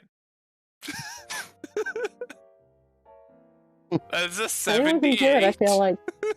Okay, never mind. I was gonna say, if it's anyone, I feel like it's gonna be you and your ridiculous dice rolls half the time. Not in my game. I can only roll Normally- high. It's normally me in this game. I mean, yeah, I'm actually doing pretty well so far. And you find yourself 78. back into that cycle of just getting belligerently drunk. But no matter how much you drink, you still hear that angry, annoyed, exasperated voice in your head. Freddy! Freddy! And it slowly keeps just getting louder and louder, almost like it's right in your ear and just piercing.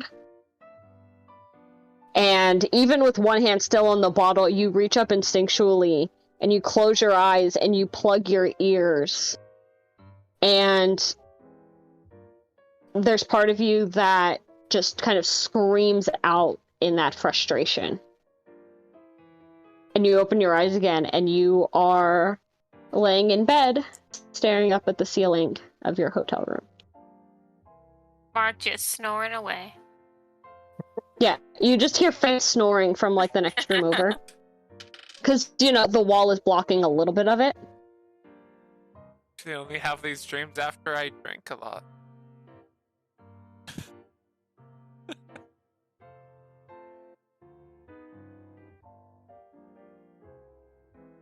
Now we know the secret of why he didn't find the guy. They went to the speakeasy and got drunk while we were at the art dealership. That's why they knew where it Art was. dealer. Knew it.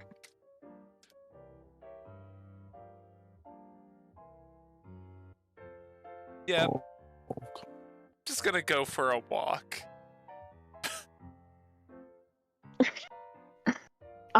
You step outside, and it's a cool, crisp evening.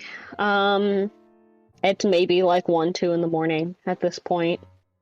Lots of the city are still bustling, but you can kind of see some of it is starting to wind down. There's a faint little bit of snow falling around you, but for New York, it's calm and it's quiet, and no one really pays you too much mind, and you're able to kind of keep to yourself and kind of try and collect your thoughts. The rest of the night for everyone really continues uneventfully. So blissful. Oh, totally. And if you everyone wakes up okay the next day. Well, Freddie, that's a great question. Do you go back to sleep at any point? Do you try and get more sleep? Probably eventually, but he wouldn't get much sleep. Okay. I'd say you maybe manage to squeeze in a few hours before Mark comes in bugging you about coffee and breakfast and stuff like that. 5 more minutes. Take all the time you need, as long as we're ready to go by noon. I just woke up early to sit in the cafe and kind of people watch and drink tea with honey. Yeah. I'd probably say you got up about 9:30, 10 or so. I think with how hard Mark was out, he'd probably be up maybe by 11, just based on like how much you guys were looking at once you got home and trying to eat and different conversations and stuff like that.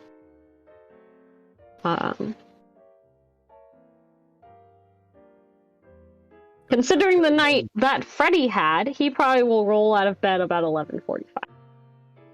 He gets up when people make him get up. Yes, I would have headed down after I talked to Freddy, saw where he's at. I'd head down, get some food.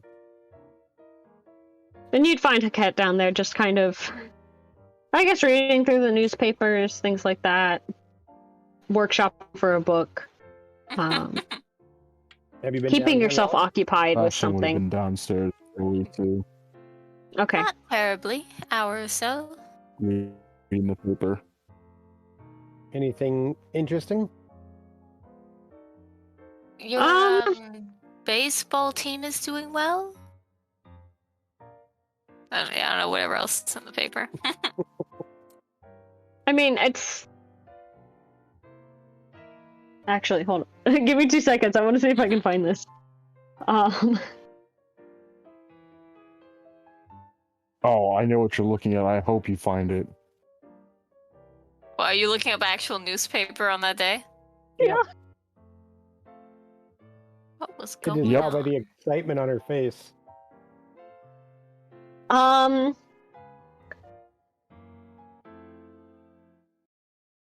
Looks like stock markets are recovering in France. Sterling breaks at Paris.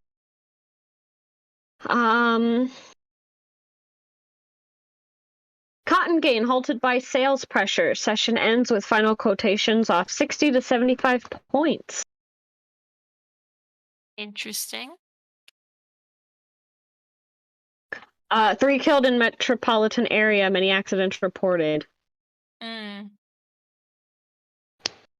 Thrill at Creasy trial. Lawyer lies on death couch with gun to aid suicide claim. Goodness. There's an ad for buying Come on, news. 20 million pounds of tobacco.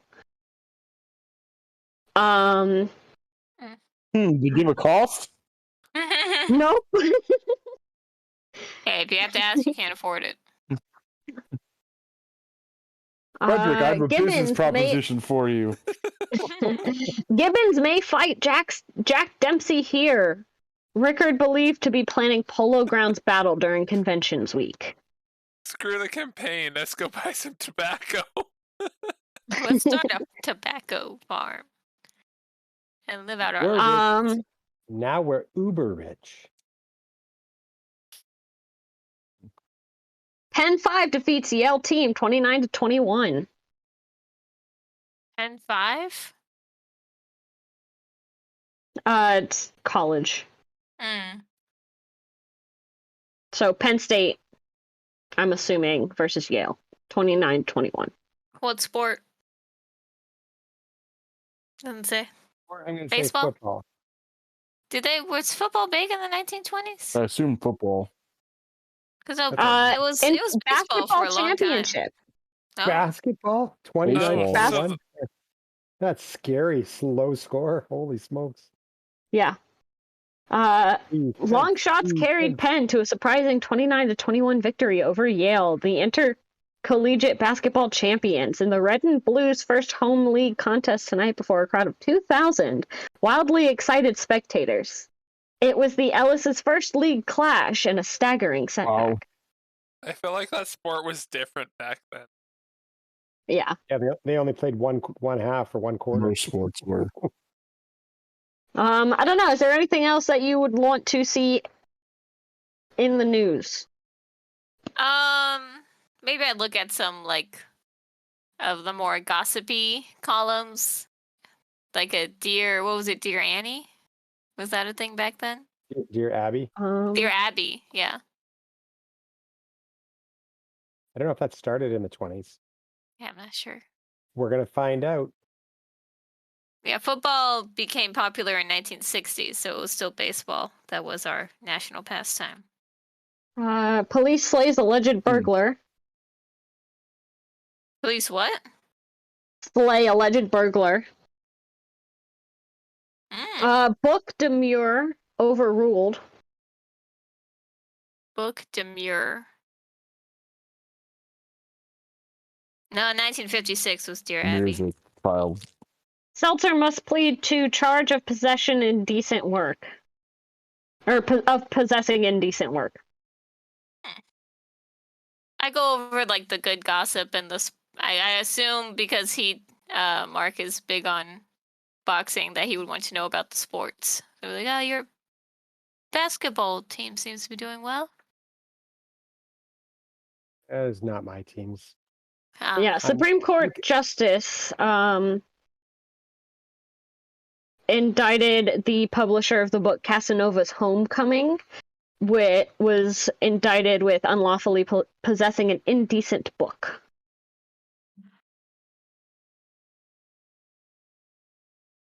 And I guess that article. I figured that would interest you as she would have like gossipy. zoned in on that one. How would you define an indecent book?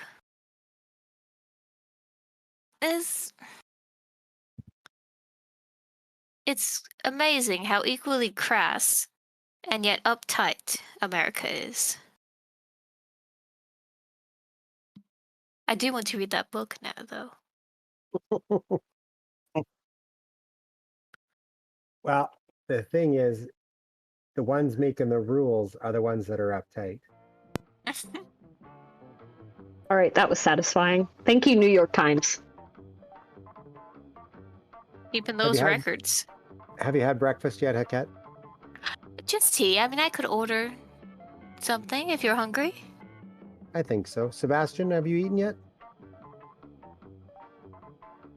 Yes.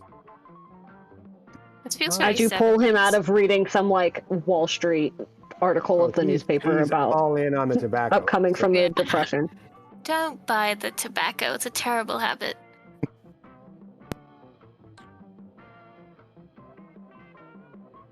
There's no way it can go wrong. It's great. That just made me laugh. I'm assuming it was an ad because there was no link to an article. It just said buy 20 million pounds of tobacco. Damn. What amuses me is that, like, that's just in the normal paper. It's not like some specialized ad for, super rich people. It's just like, hey, Joe on the corner, you making ends meet in the 20s? How would you like to buy 22 million pounds of tobacco? Oh, I'm sorry, you don't make any money? Too bad, this ad wasn't for you. Oh, I'm sorry.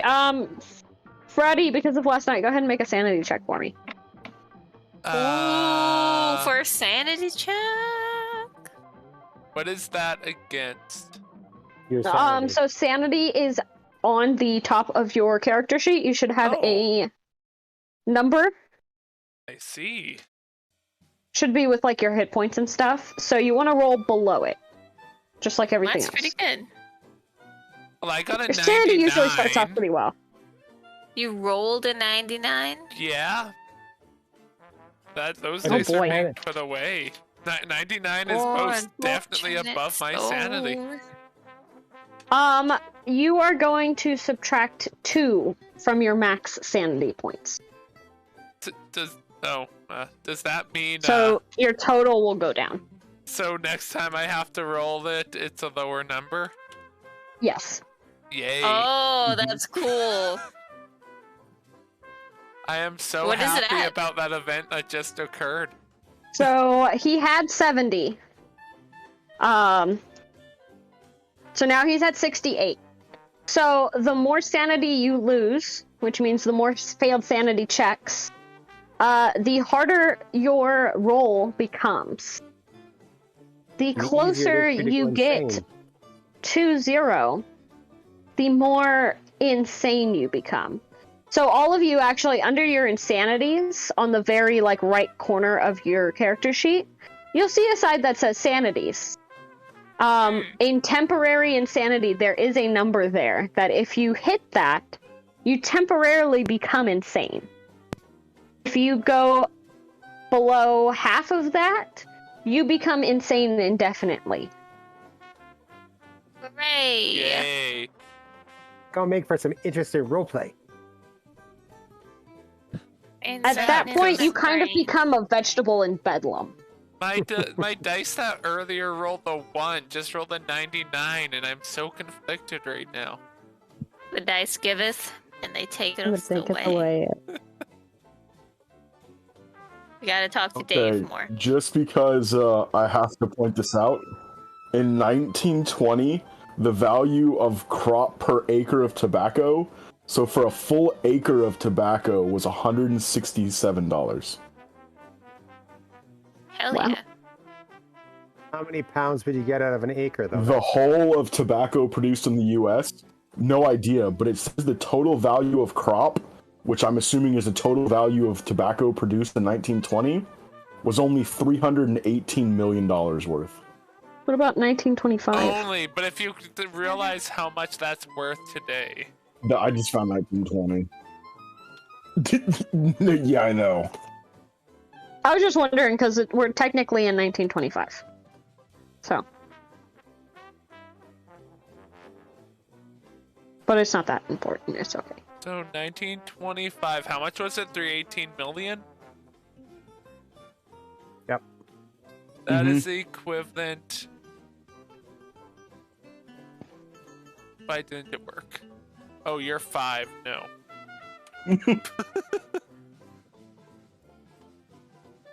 $5.2 billion. Jesus Christ. Man. Yeah, we need to get our cut in that. We won't live that long.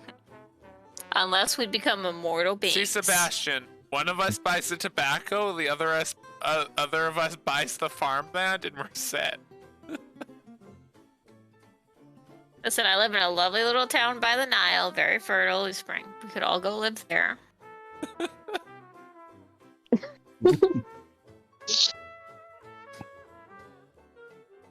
Alright, so we have breakfast. Is Fred down with us yet? Or are you still having an I'd existential say he crisis? slowly makes his way down. But when you guys are And finishing there. your breakfast, he saunters in. Morning. Uh, Mm. Didn't sleep well, Fred? What is Fred wearing? What are you wearing, Jake from State Farm? his Sunday best. Overalls and a dirty t-shirt. So you have like a Fred, decently go change. You clean need to be t-shirt. wearing a black suit. We've Yeah, got a we are funeral going to to a attend. funeral today. Guess I could go talk to a tailor. Be easy enough to find one. Not like I can't afford it. Also Isn't the true. funeral in a couple hours? At 2.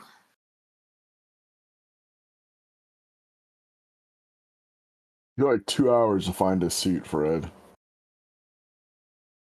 How hard can Sure it you- be? I'm sure you can talk to the receptionist and get her to send for Taylor. Just get it all done here. Maybe they have an old suit that will fit you. Yeah, it's not like you got to keep The it. hotel Just may even have need it for one. the event.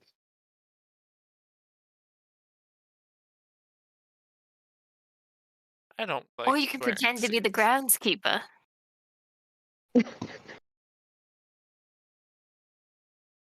Incognito, as it were.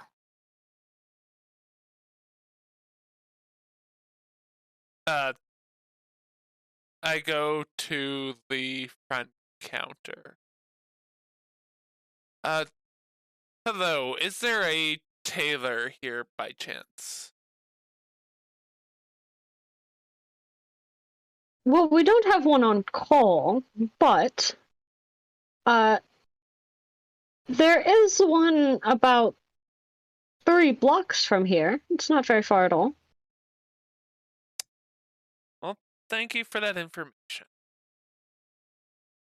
Not a problem. Enjoy your day, sir. And Yeah, it's New York. Suit shops are not very difficult to find. yeah, and I'm gonna go to the tailor.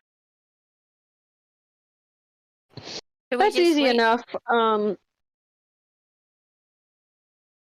Well, you may not have enough time for them to like get one that's like fully fitted to you.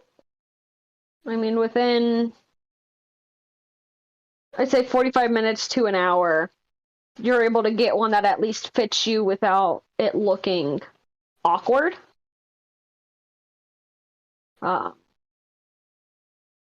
Your proportions aren't.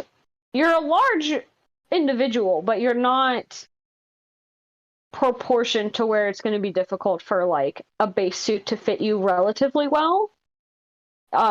You'd probably just need like minor alterations to make it fit like fully to your body type, but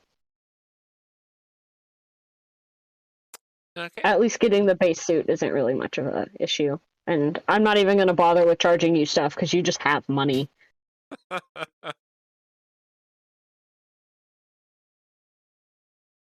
$20.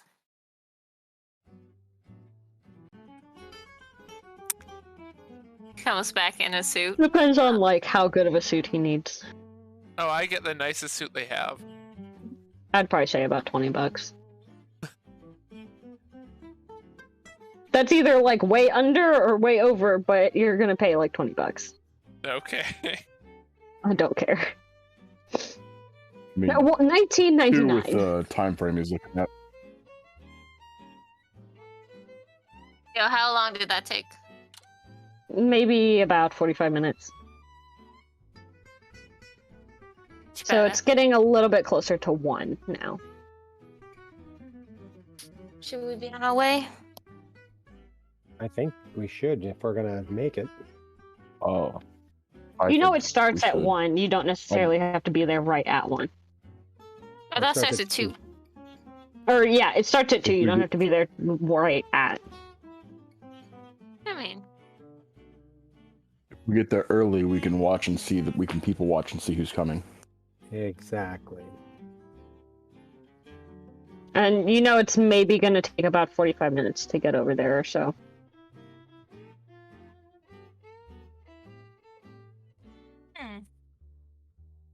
yes, let's go. Are we chauffeuring our way there, or a delightful pony ride? Absolutely. I'm kind of getting used to traveling this way, so I say let's. Pony ride may take a while because you do, like looking at maps and everything, you are going to have to go across the East River. You love those ponies, though. Car ride it is. We have enough time. Take a nice, relaxing ride on a carriage. No, No, no, no. it's frivolous. It'd probably take you about twice as long to get there. And I ordered Fred some food to go as well. Like when he was I Easy would've enough had to it- do.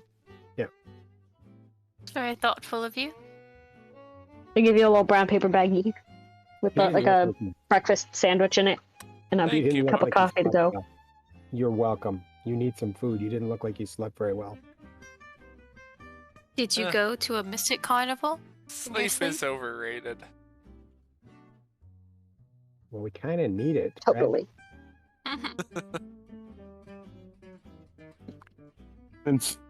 Since Fred had to go get his clothes, is there time to leave to take a carriage over there? No. Stop asking, Sebastian. But it's a pony. We'll Who take a doesn't love carriage back. pony? I would have totally done that Okay. while he was off. I would have totally done that while he was off getting his suit, since I was already ready to go. Okay. We'll rewind. You guys can take a carriage over. I'll wait for Fred. We're taking the car. The car. Car. Take the car. Taking the car. And we'll come back with y'all. Not a problem. The carriages aren't terribly hard to find this time of day, but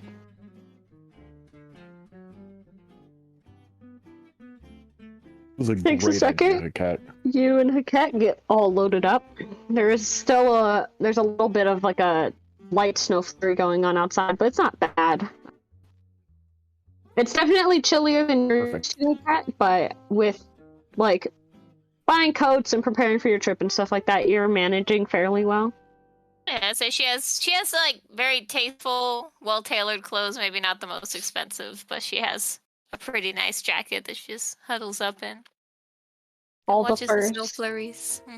Maybe a little fur collar, like not overly fancy, but it's nice. No problem. But yeah, Mark, it takes maybe about 45 minutes or so for Fred to get back. And you guys can head out from there. And make your way towards Cypress Hills Cemetery.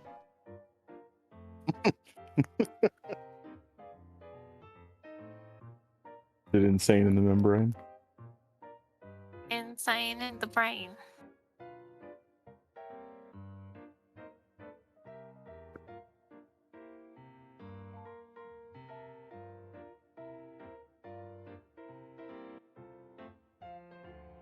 Are there is there already a crowd, or is there no one there as far as the cemetery? Outside the cemetery, it doesn't look busy, but you could also gather that maybe a lot of people didn't drive themselves. Like, oh, maybe they took a taxi, so like the parking area isn't gonna look as populated. But when you get inside, it is pretty quiet. But you do see the signs that say Jackson Elias. And you can kind of like follow those to where his services are being held.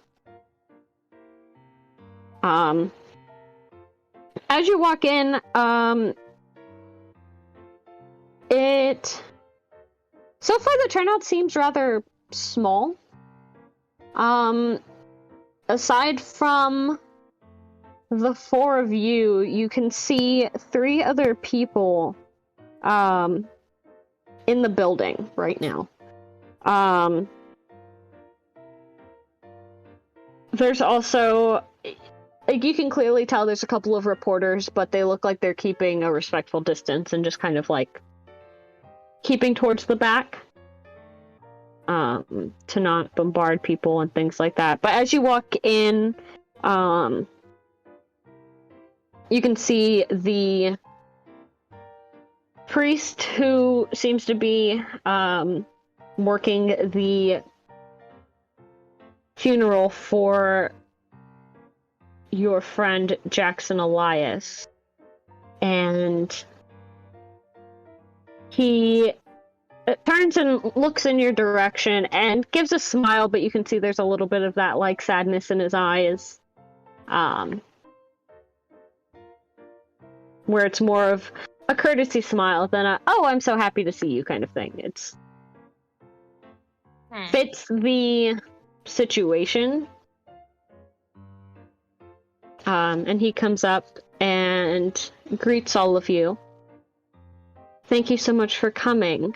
Well, the services, from what I can tell, do seem to be, well, rather brief today. We do encourage that if any of you have special memories that you can share about the dear departed or any of their exploits, today is a wonderful time to do so.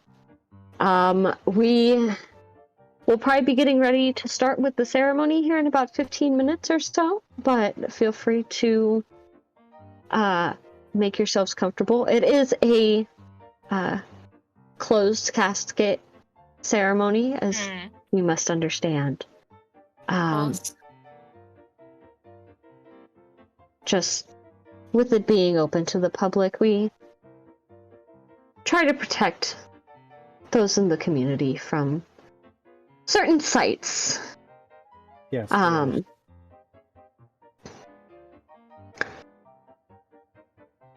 We couldn't really get a whole lot of information on Mr. Elias, so the ceremony is non-denominational, but whatever religious preferences you may have are more than welcome. But if you guys did plan on saying anything today, once the service is, we will open the floor to anyone who would like to say a few words. Thank you. Of course. Nice And they kind of walk off to go kind of like just check on things, make sure everything's going okay, make sure everything's in order, kind of things like that. But they kind of leave you to your own devices for the moment.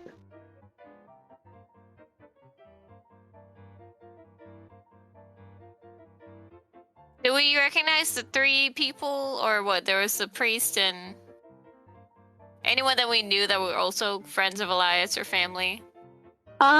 You don't necessarily recognize the other 3 people in here, but you assume that they knew him in some way.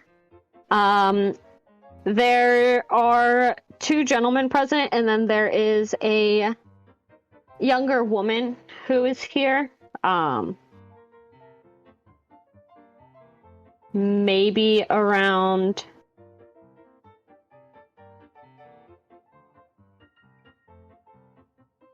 Maybe she looks maybe to be a little bit younger than you do, Haket.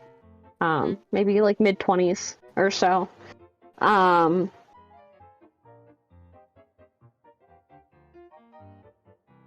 kind of standing around, but it doesn't look like there's a whole lot of conversation going on at the moment, but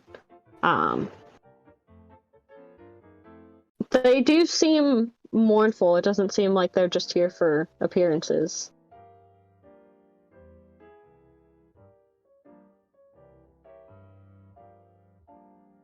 Only 3. I suppose it was last minute. Well, and this isn't where he's from. It's not? I thought he was from New York. He was kind of from all over. He had no permanent residence. He kind of jumped hotel to hotel. Suppose that's fair. I was only lucky that I happened to be in New York at the time, I suppose. I wonder who those 3 are. Don't recognize them.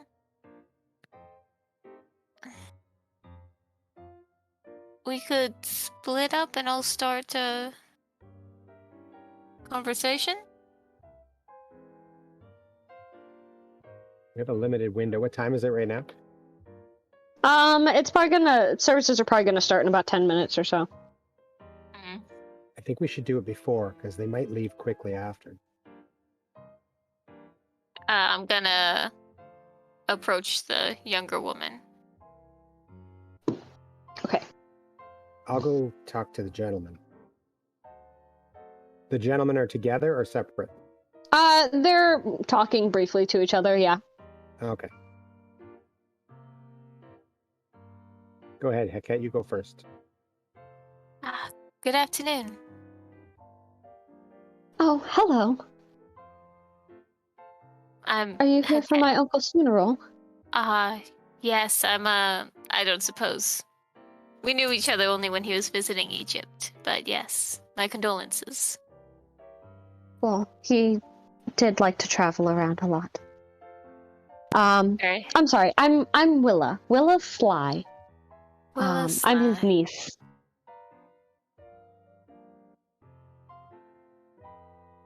It's lovely to meet you. Thank you. Honestly, if it wasn't for Mr. Ramsey and the papers, I probably wouldn't have even known. My uncle liked to keep to himself about a lot of things. He's a very busy man. Dedicated, I think, is the right word. My mother used to call him Kooky, but he knew what he loved, and he stuck with it. And Very true. for us, that's all we can really ask for. And you live here in the city? Live in Brooklyn, yeah. I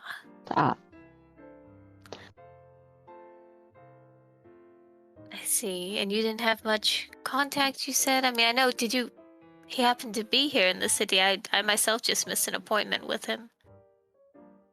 Well, my mother moved to New York way before I was ever born. She hardly talked about him, but I had found some photos in our family albums.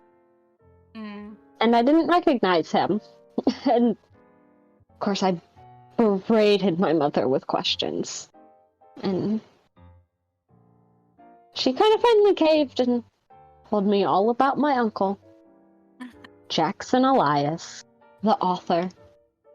You'd think family would be more excited about an author being related to you. Someone well published. I mean, sure, his books weren't for everyone, but I thought he was popular. Oh yes, it's a prestigious occupation, if I could say so myself. And his work was fascinating. I was I wasn't a fan of the debunking, more into the actual research that he did, but... And you didn't get to see him while he was here in New York? I didn't even know he was in New York, really. So sorry. From what I read, he was across the river, and I do hardly go over there. But it's still sad to think he was so close by, and I didn't even know. Can I check to see if she's lying, or if she's really just had no idea he was here? Go ahead and do... I guess psychology. Hey, I'm not terrible at it. Oh, 48! And my psychology is a 42. Oh, man.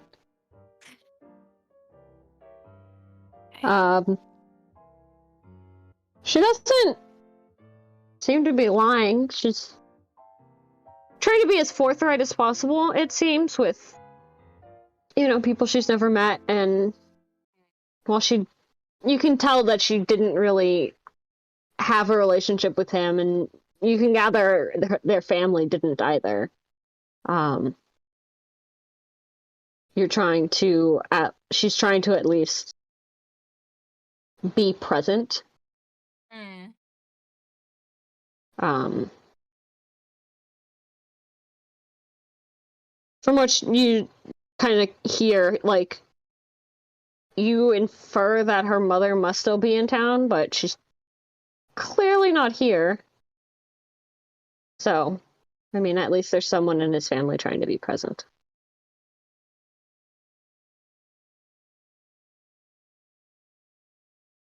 Well, my dear, just do be careful. New York is a dangerous place, and sometimes his questions made people agitated. So, I'm gonna give her the hotel we're staying in, Feel free to call on me if you need anything. Thank you very much. That's very kind. Of course. He's a good friend. And I'm sure he would have loved to be present in your life. I keep telling myself that. I'm gonna take a seat. She'll kind of stand, like, for a little bit, just kind of, like, on her own, like, kind of just, like, taking everything in, but Mhm. eventually she kind of comes and sits on the same pew as you, just not, like, right next to you. Yeah. And Mark, you said you were gonna go talk to the gentleman? So you said they were talking? Yeah, they seem to be in, like, brief conversation with each other. Okay, so I just want to kind of wander close so I can hear what they're talking about because I might not be the right person to talk with them. I want to know what they're Okay. talking about first.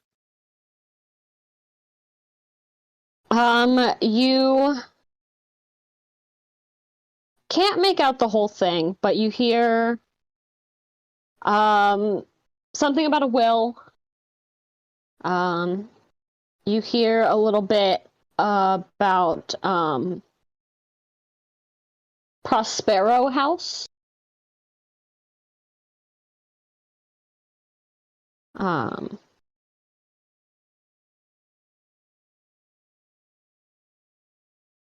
You can hear them discussing, like,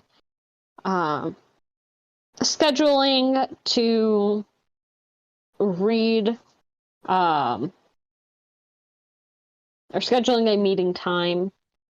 Yeah, so I would deduce How it's a that tragedy. basically like they're basically like lawyers or whatever.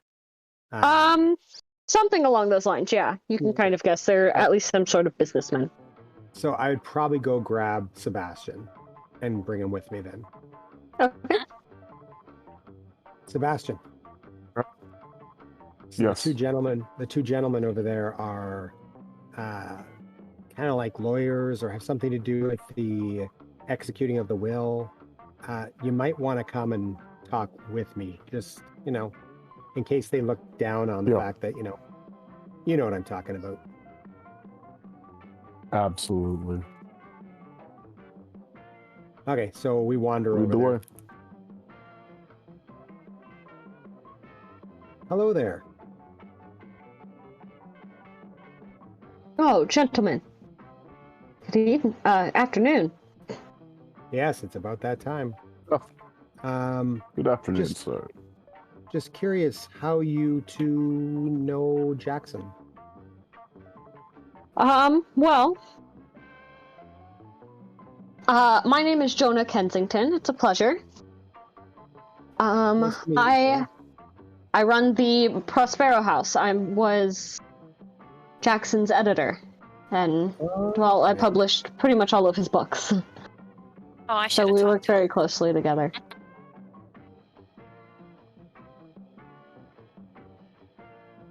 Sorry, You're sorry the for your editor he loss. told me all about. Oh,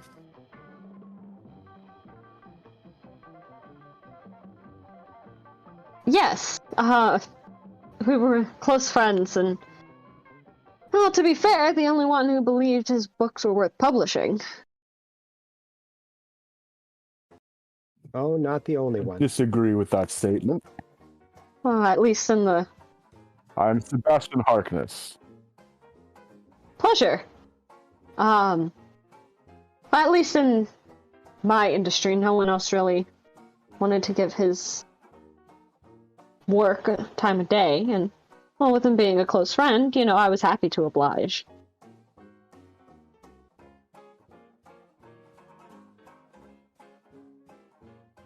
I edited his work a few times myself. I mentioned that to me before. He's had friends all over take looks at his work. Really, most of the time there wasn't a lot I needed to do to them except put them on the shelf. But Elias had a way of writing that just seemed to work.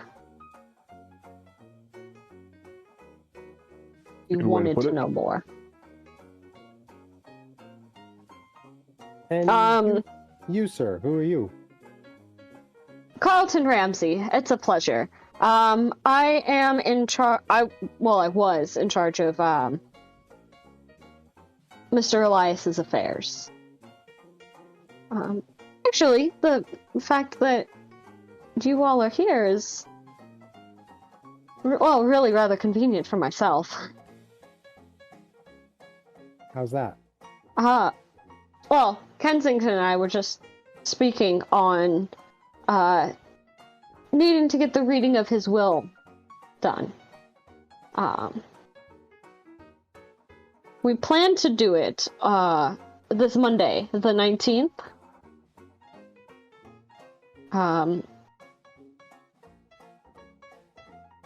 I assume, since you all are the only other people who have shown up, that, well, you're the ones aforementioned in his will. We were invited, I believe, by your hand, weren't we? Did you not invite us here for the meeting? No, Elias schedules all of his own meetings. Okay.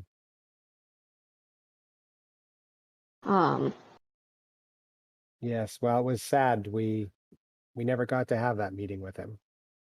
Oh, that's unfortunate. But I guess it does work out well that we're here.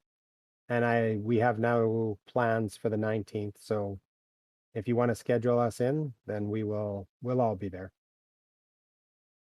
Absolutely. Do you anticipate any trouble with the reading of the will? Not necessarily, no. As long as I have everyone present, we should be fine. Nothing seems to be out of the ordinary.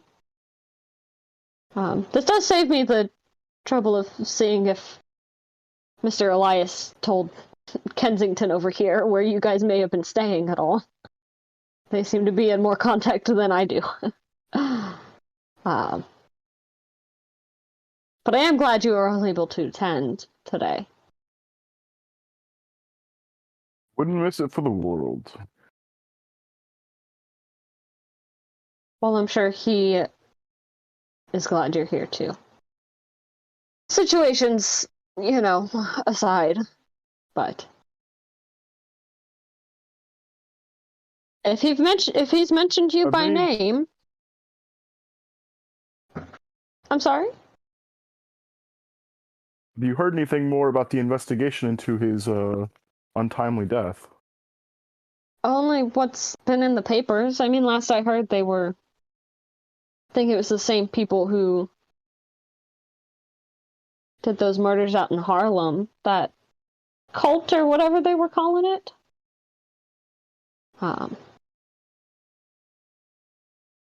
Have we heard about a cult doing murders in think we Harlem did. before? Yeah, they had someone arrested for it. You remember in the paper that it said that there was a possible connections between this and slayings in Harlem last year. Okay. Yeah. Sorry, it's been a minute. And that the resident Rebecca who was Chausenberg. convicted.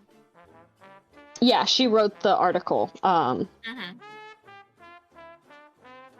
You remember the article saying that he was convicted and is awaiting execution. We were gonna try to talk to him, that's I right. think, Yeah, I think I think so. before he Or- was executed. I didn't write down the date he was gonna be executed, though. It just said awaiting execution. I don't think they had a date set for him yet.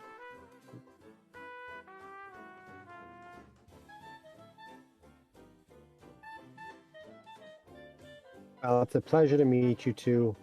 Not the greatest circumstances, of course, but I'm sure we'll be talking more with both of you in the future.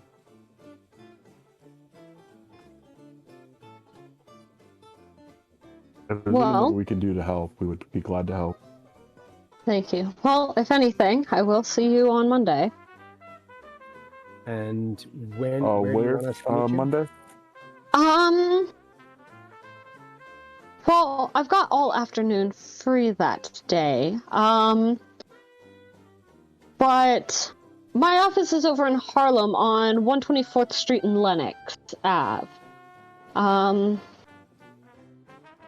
by that afternoon and... Are you by chance familiar with the Juju house that's over there? I've heard of it. I haven't visited myself, no. Very interesting. Why? Art. Oh, it just happened to be in the area the other day. Huh. Interesting how? A check on his when he asks about it to see, like, sense motive. Yeah. What would that be? I would say psychology is probably going to be the closest. Okay.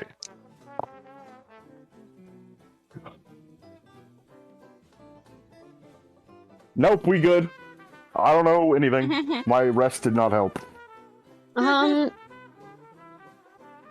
He looks... You gather it's more like a curiosity, I guess, than anything. Okay. Seemed like an odd, like, specific thing, just because of Harlem.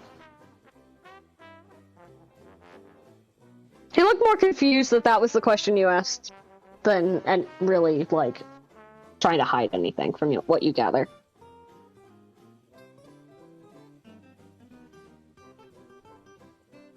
A few minutes go by and you guys are just kind of going back and forth.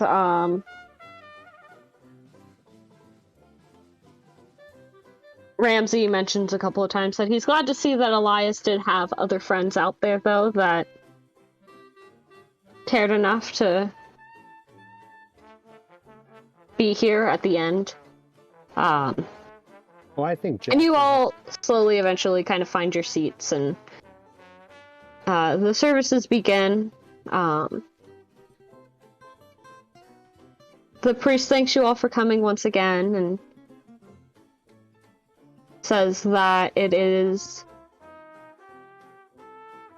a shame that a member of our society has been lost to us today. And he reads a few passages from the Bible about loss and holding on to what we have and that everything we have is precious. And he goes on for a while and just kind of,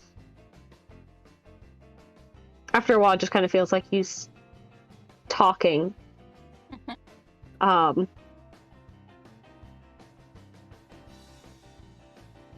You can tell that he did try his best to gather as much about Jackson as he could in preparation for this, but turning that into something to say for his services seemed to be a little bit outside of his wheelhouse. But he tries. He gives it an old college try. He really does do his best, and you guys are still kind of grateful for him doing the service.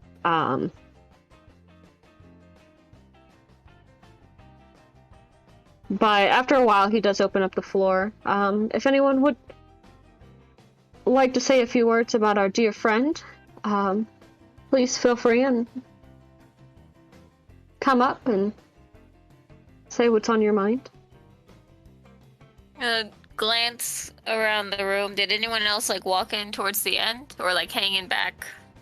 You see it looks like those reporters are still kind of hanging back towards the back of the room, but it doesn't look like anyone else has joined you, no.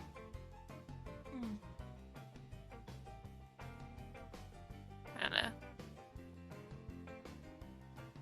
And kind of make eye contact with the other three, words.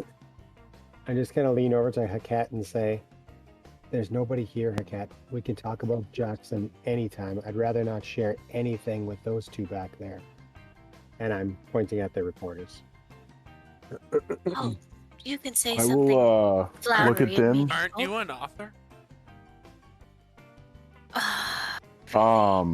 Why don't one of y'all go look outside and see if there's anybody that seems to be skulking around outside or having qualms with coming in, and I will go up and say words about him. I can go check that out. And I will go talk about Jackson, Elias, and it's going to be the driest. Like, it'll be funny to me, but it's going to be stories of, like, editing commas and, like, grammatical things of, like, editing that's funny to someone who's in that realm, and just completely boring to anybody who doesn't understand why putting 2 commas in the same sentence is funny. You'll get a couple of chuckles in that time out of Kensington, his editor. The cat is just horrified. Like, more from like the ridiculousness of it, of like, I'm pretty sure I've edited that same thing out of his damn, work, kind of thing. And so you do see like there's a little bit of like a small smile on Jonah's face, kind of listening to you, and he chuckles a little bit, kind of listening to you.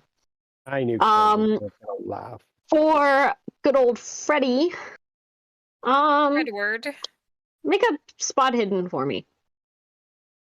52, which isn't half, but is a success.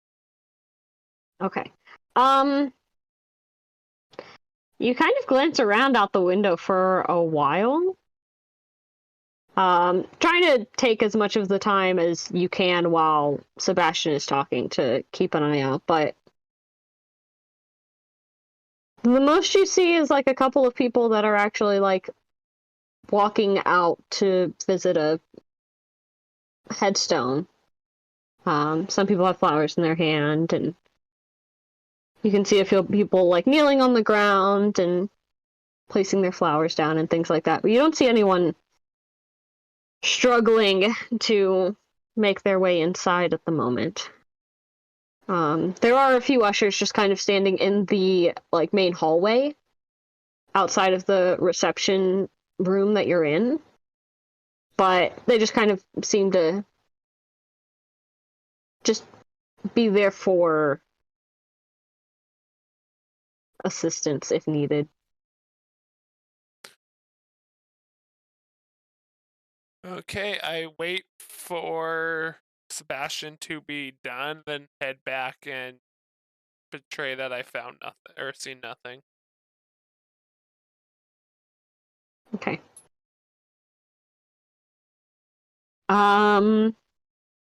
Once you're done talking, Sebastian, you see his editor gets up, and he just kind of talks for a while about being close with Jonah and the first time he ever approached him about publishing a book, and at first he turned him away saying that, I think you need like a bigger company or like stuff like that, and finally, decided if no one else will publish your stuff, I will. And, just kind of reminisces on like old stories of how they got into, working together, and how he is always going to treasure those like first manuscripts that Elias ever gave him for his books. And just, little things like that. He just kind of talks for a while, and eventually he steps down, and if anyone else would like to go up, the floor is open. Hakat will go up and just kind of speak on more of his adventurousness, how they met in Egypt, his tenacity for the truth hidden within these different beliefs, and generally trying to give him like a Indiana Jones kind of send-off. Okay. And go back down, just kind of to make the niece feel a little better after that boring soliloquy. She gives you a little bit of a smile.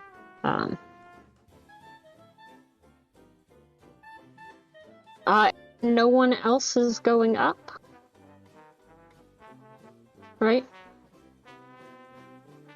Not. Well, I mean, I've already gone, so. Mark, Fred, did you want to say anything at this time? No, because I could share my stories. Like I said, there's nobody really here, so I would share my stories with like a cat and Fred and. Yeah, Fred's not going to go up either. No problem. After about a minute of like the awkward like seeing if anyone else is going to go up, well,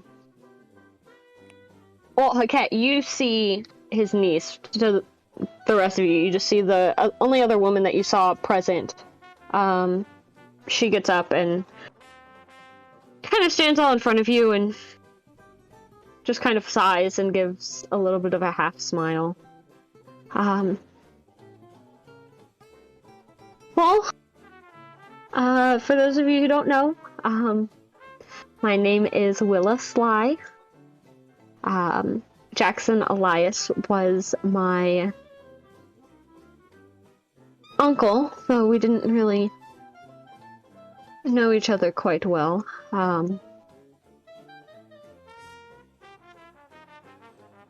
So the family kind of just kept him at arm's length, I think. Because his research topics were a little bit different than they were comfortable with. But I don't really have any stories to share, but I wanted to thank all of you for coming out today and sharing your interactions with him. I'm very glad that you are all here and able to make it today, and I'm sure he would be as well. Thank you again. And she just kind of steps down, and you can see she's kind of talking. She heads kind of towards the back of the room, and she's kind of talking with the priest who was doing the services a little bit. Am I sitting near the editor at all? I'd say you guys are like on opposite sides. So like, there's the main like center aisle, and then like there's the two front pews on either side. You and Willow were on the one side, and the editor's on the other. Okay, I'll wait till the service is over to talk to him. Okay. Will and the priest speak for maybe about a minute or so, and he comes up and again, thank you all for coming. That's the end of the official services, but you guys are more than welcome to stay. We do have some refreshments and things like that if anyone would need them. And of course, any questions, feel free to let us know. But you are more than welcome to stay for the time being. And he just kind of takes his leave and walks out of the room that you guys are all in. I'm gonna approach the editor. Hello, I'm Heket, fellow writer and friend of Elias.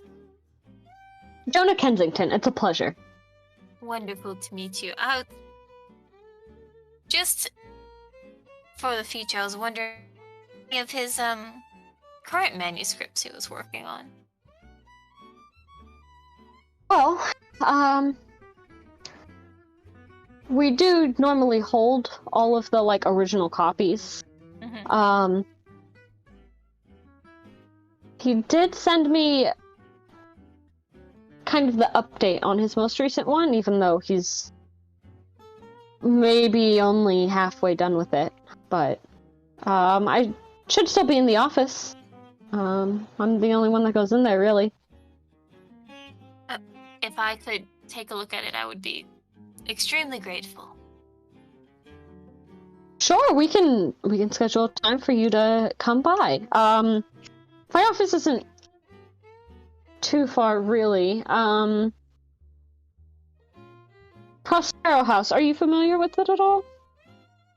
Am I? I assume if it's a you've heard of it. You may not know like exactly where it's located, but you have heard of it and you're familiar with it. Yes, I've heard published some wonderful works. Oh, fantastic. Well, my office is there. Feel free to come by anytime. You and your friends are welcome. Thank you. Any friend so of much. Elias. Of course, he was a special individual.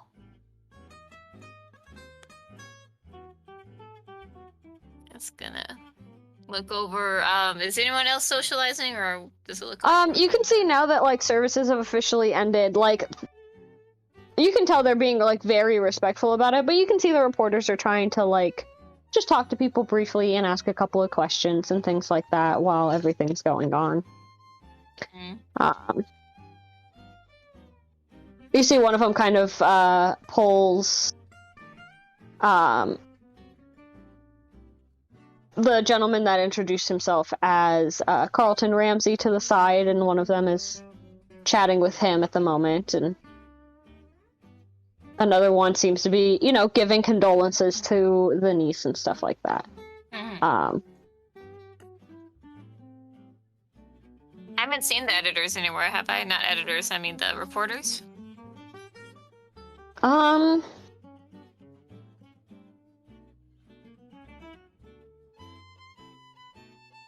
not.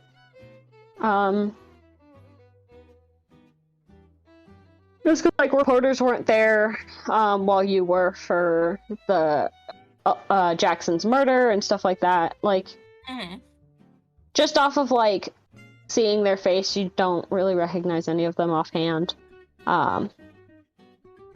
But you do see that there is a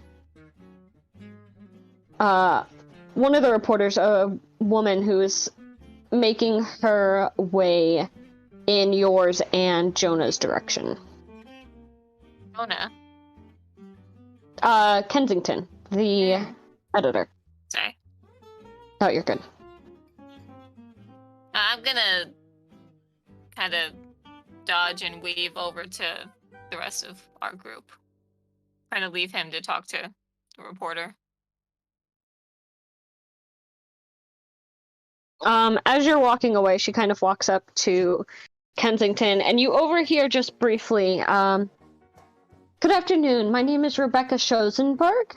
If you wouldn't mind answering just a couple of questions for me. What is that? Yep. I'm gonna lean into all four of us in the same little circle now? Or is Fred Yeah, I'd still say outside? so. No, he would have made his way back in after Sebastian stepped down from speaking. That reporter's the one who interviewed for the Harlem murders that they suspect were involved with Elias. Interesting. Oh. I remember seeing her name in the paper. I want to go ask the publisher about the manuscripts because I'm afraid, in hushed tones, I'm afraid that somebody might be after them. It's possible. He said they were in his office. I talked to him already. We could see them anytime. We should do that sooner than later. I That's what would agree. Jackson was killed for. Mm. Or at least that's what they took. Some of it, anyway. Well, perhaps a short conversation with Miss Chauncey, and then she could know something. Oh, I agree. We need to talk I to think her. it's a great idea.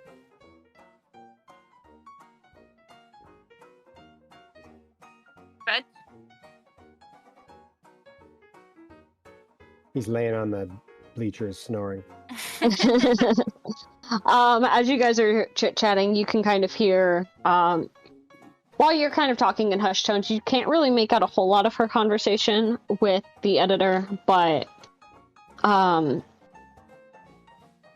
you do see him, like, kind of hand her a card, and she's, you know, they kind of just exchange, like, contact information and stuff like that, and She thanks him for his time. And she kind of stands there for a second, just kind of taking everything in. And Haket, you make the mistake of glancing in her direction right as she turns and she makes eye contact with you. And she kind of gives a little bit of a smile and she straightens herself up and she starts to make her way towards the four of you. Perfect. Look at that. Of course, she goes, it's funny. I was going to pretend not to speak English if any of the reporters tried to speak to me. But now it's actually relevant. Hello. Good afternoon. And she turns to the other three of you, gentlemen. My name is Rebecca Schosenberg. I'm a reporter for the paper. And I was hoping I could ask you a few questions about Jackson Elias. I was very keen on wanting to speak to some of his close friends. Yes, I have read your work in the paper. Very well done. Thank you so much. I'm sure you know I reported on his unfortunate passing. Yes, very, very sudden. Did you guys know Jackson Elias long? How close would you say you all were?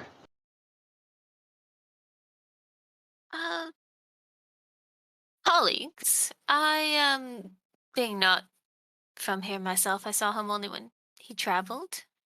Just in the Egypt region.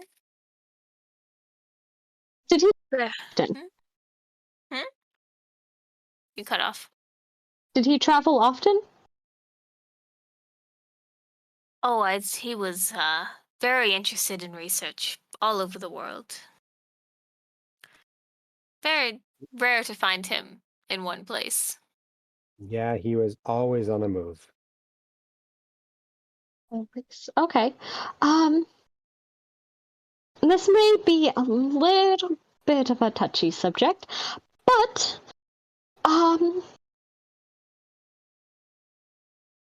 do you know of any connections that may have arisen between Mr. Elias and his research and what's happened in Harlem recently?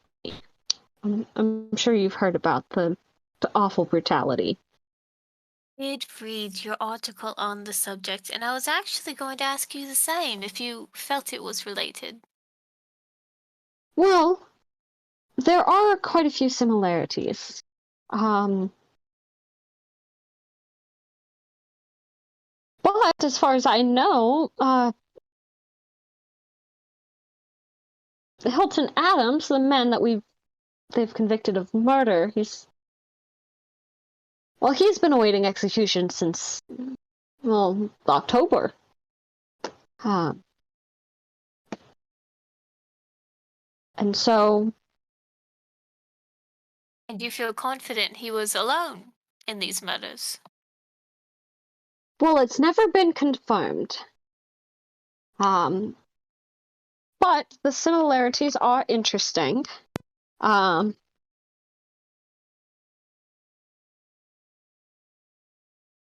of course, I don't know a whole lot on really what occurred, but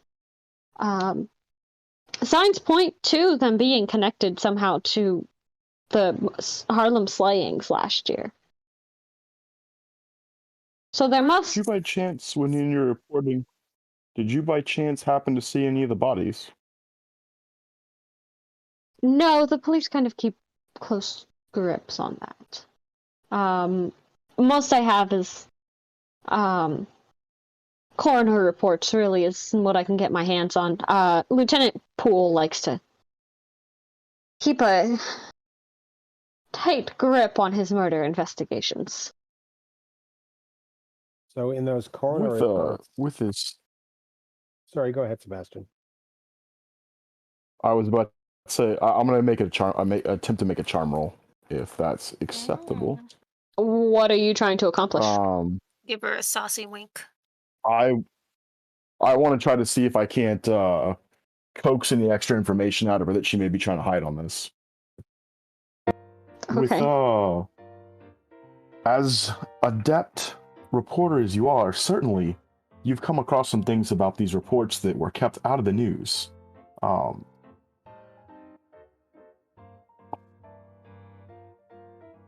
ahead and make your roll. I suck today. Those dice are getting also banished. Incinerated. Oh no. Don't you have a I decent have a charm 50-50 too? shot. I do. I have a 50-50 shot. I rolled a You 65. have a 50 charm? Oh, I have a 50 charm. you poor thing. I can't roll tonight.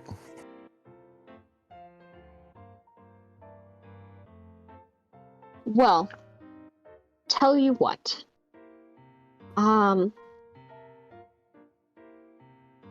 It's still technically an open investigation, so I'm not sure how much I can discuss with you. But, and she pulls out a card and hands it, I guess to you, Sebastian. Come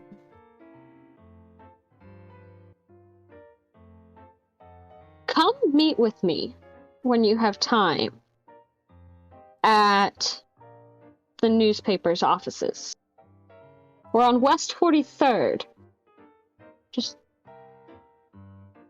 try and grab me when you can, and we can talk a little bit more about the Adams case. All right. Over lunch, perhaps. Perhaps.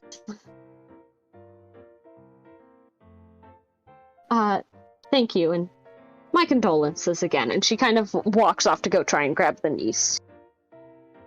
You are a married man. How devious. I would never in a million years do anything against my wife. That she knew about. But we need to find out what's While you're we in need Sorry? to New find York, out what happened to what Elias. stays in New York, what's done in New York stays in New York. Stays in New York. We say that to every town and country we visit during this campaign. Mhm. Things start to trickle down, and after a little while, the niece gets ready to leave, and you can kind of see Kensington offering to at least walk her to her car, or at least help her, get a taxi or whatever. He kind of gives you all a wave as he walks out with her.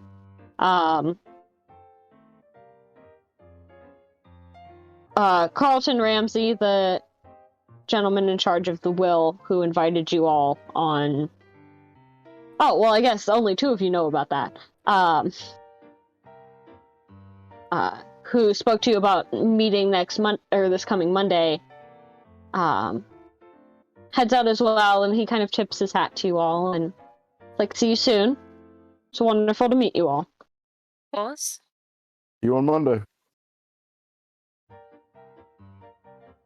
We would have relayed that information to them anyway. Yeah, I'd assume you would. Yep. At some point. But as things are winding down in here, I think that is a good place for us to call this episode for the evening. All this info we have to search for. I know. Gives you a lot to go off of for next time, at least. Gives you a starting point. Yes. More and more and more. It's gonna snowball from here, y'all. More. Then we punch cultists and save the day. That's the goal, or go insane trying.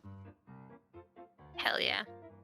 But I want to Yeah. thank all of you guys for hanging out with us. Thanks to all of my investigators for joining us for another game. Of course.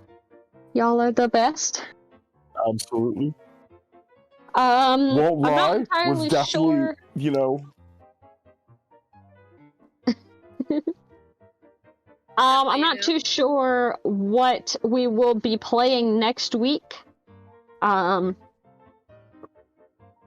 We may stick with Masks of Fate just for a little bit, but we will see and we will let you know. But this has been Cooking with Cthulhu. Hey, the pizza pie. We hope we got that heart rate up just a little bit, and hope you can cook with us next time. cooking Have a good night, you nightmares. Bye. Bye. Love you. Where you at, Mark? I couldn't remember if I did love you on this one or love you on the only on the other one. I Yeah, mean, we you can could do it do on it both.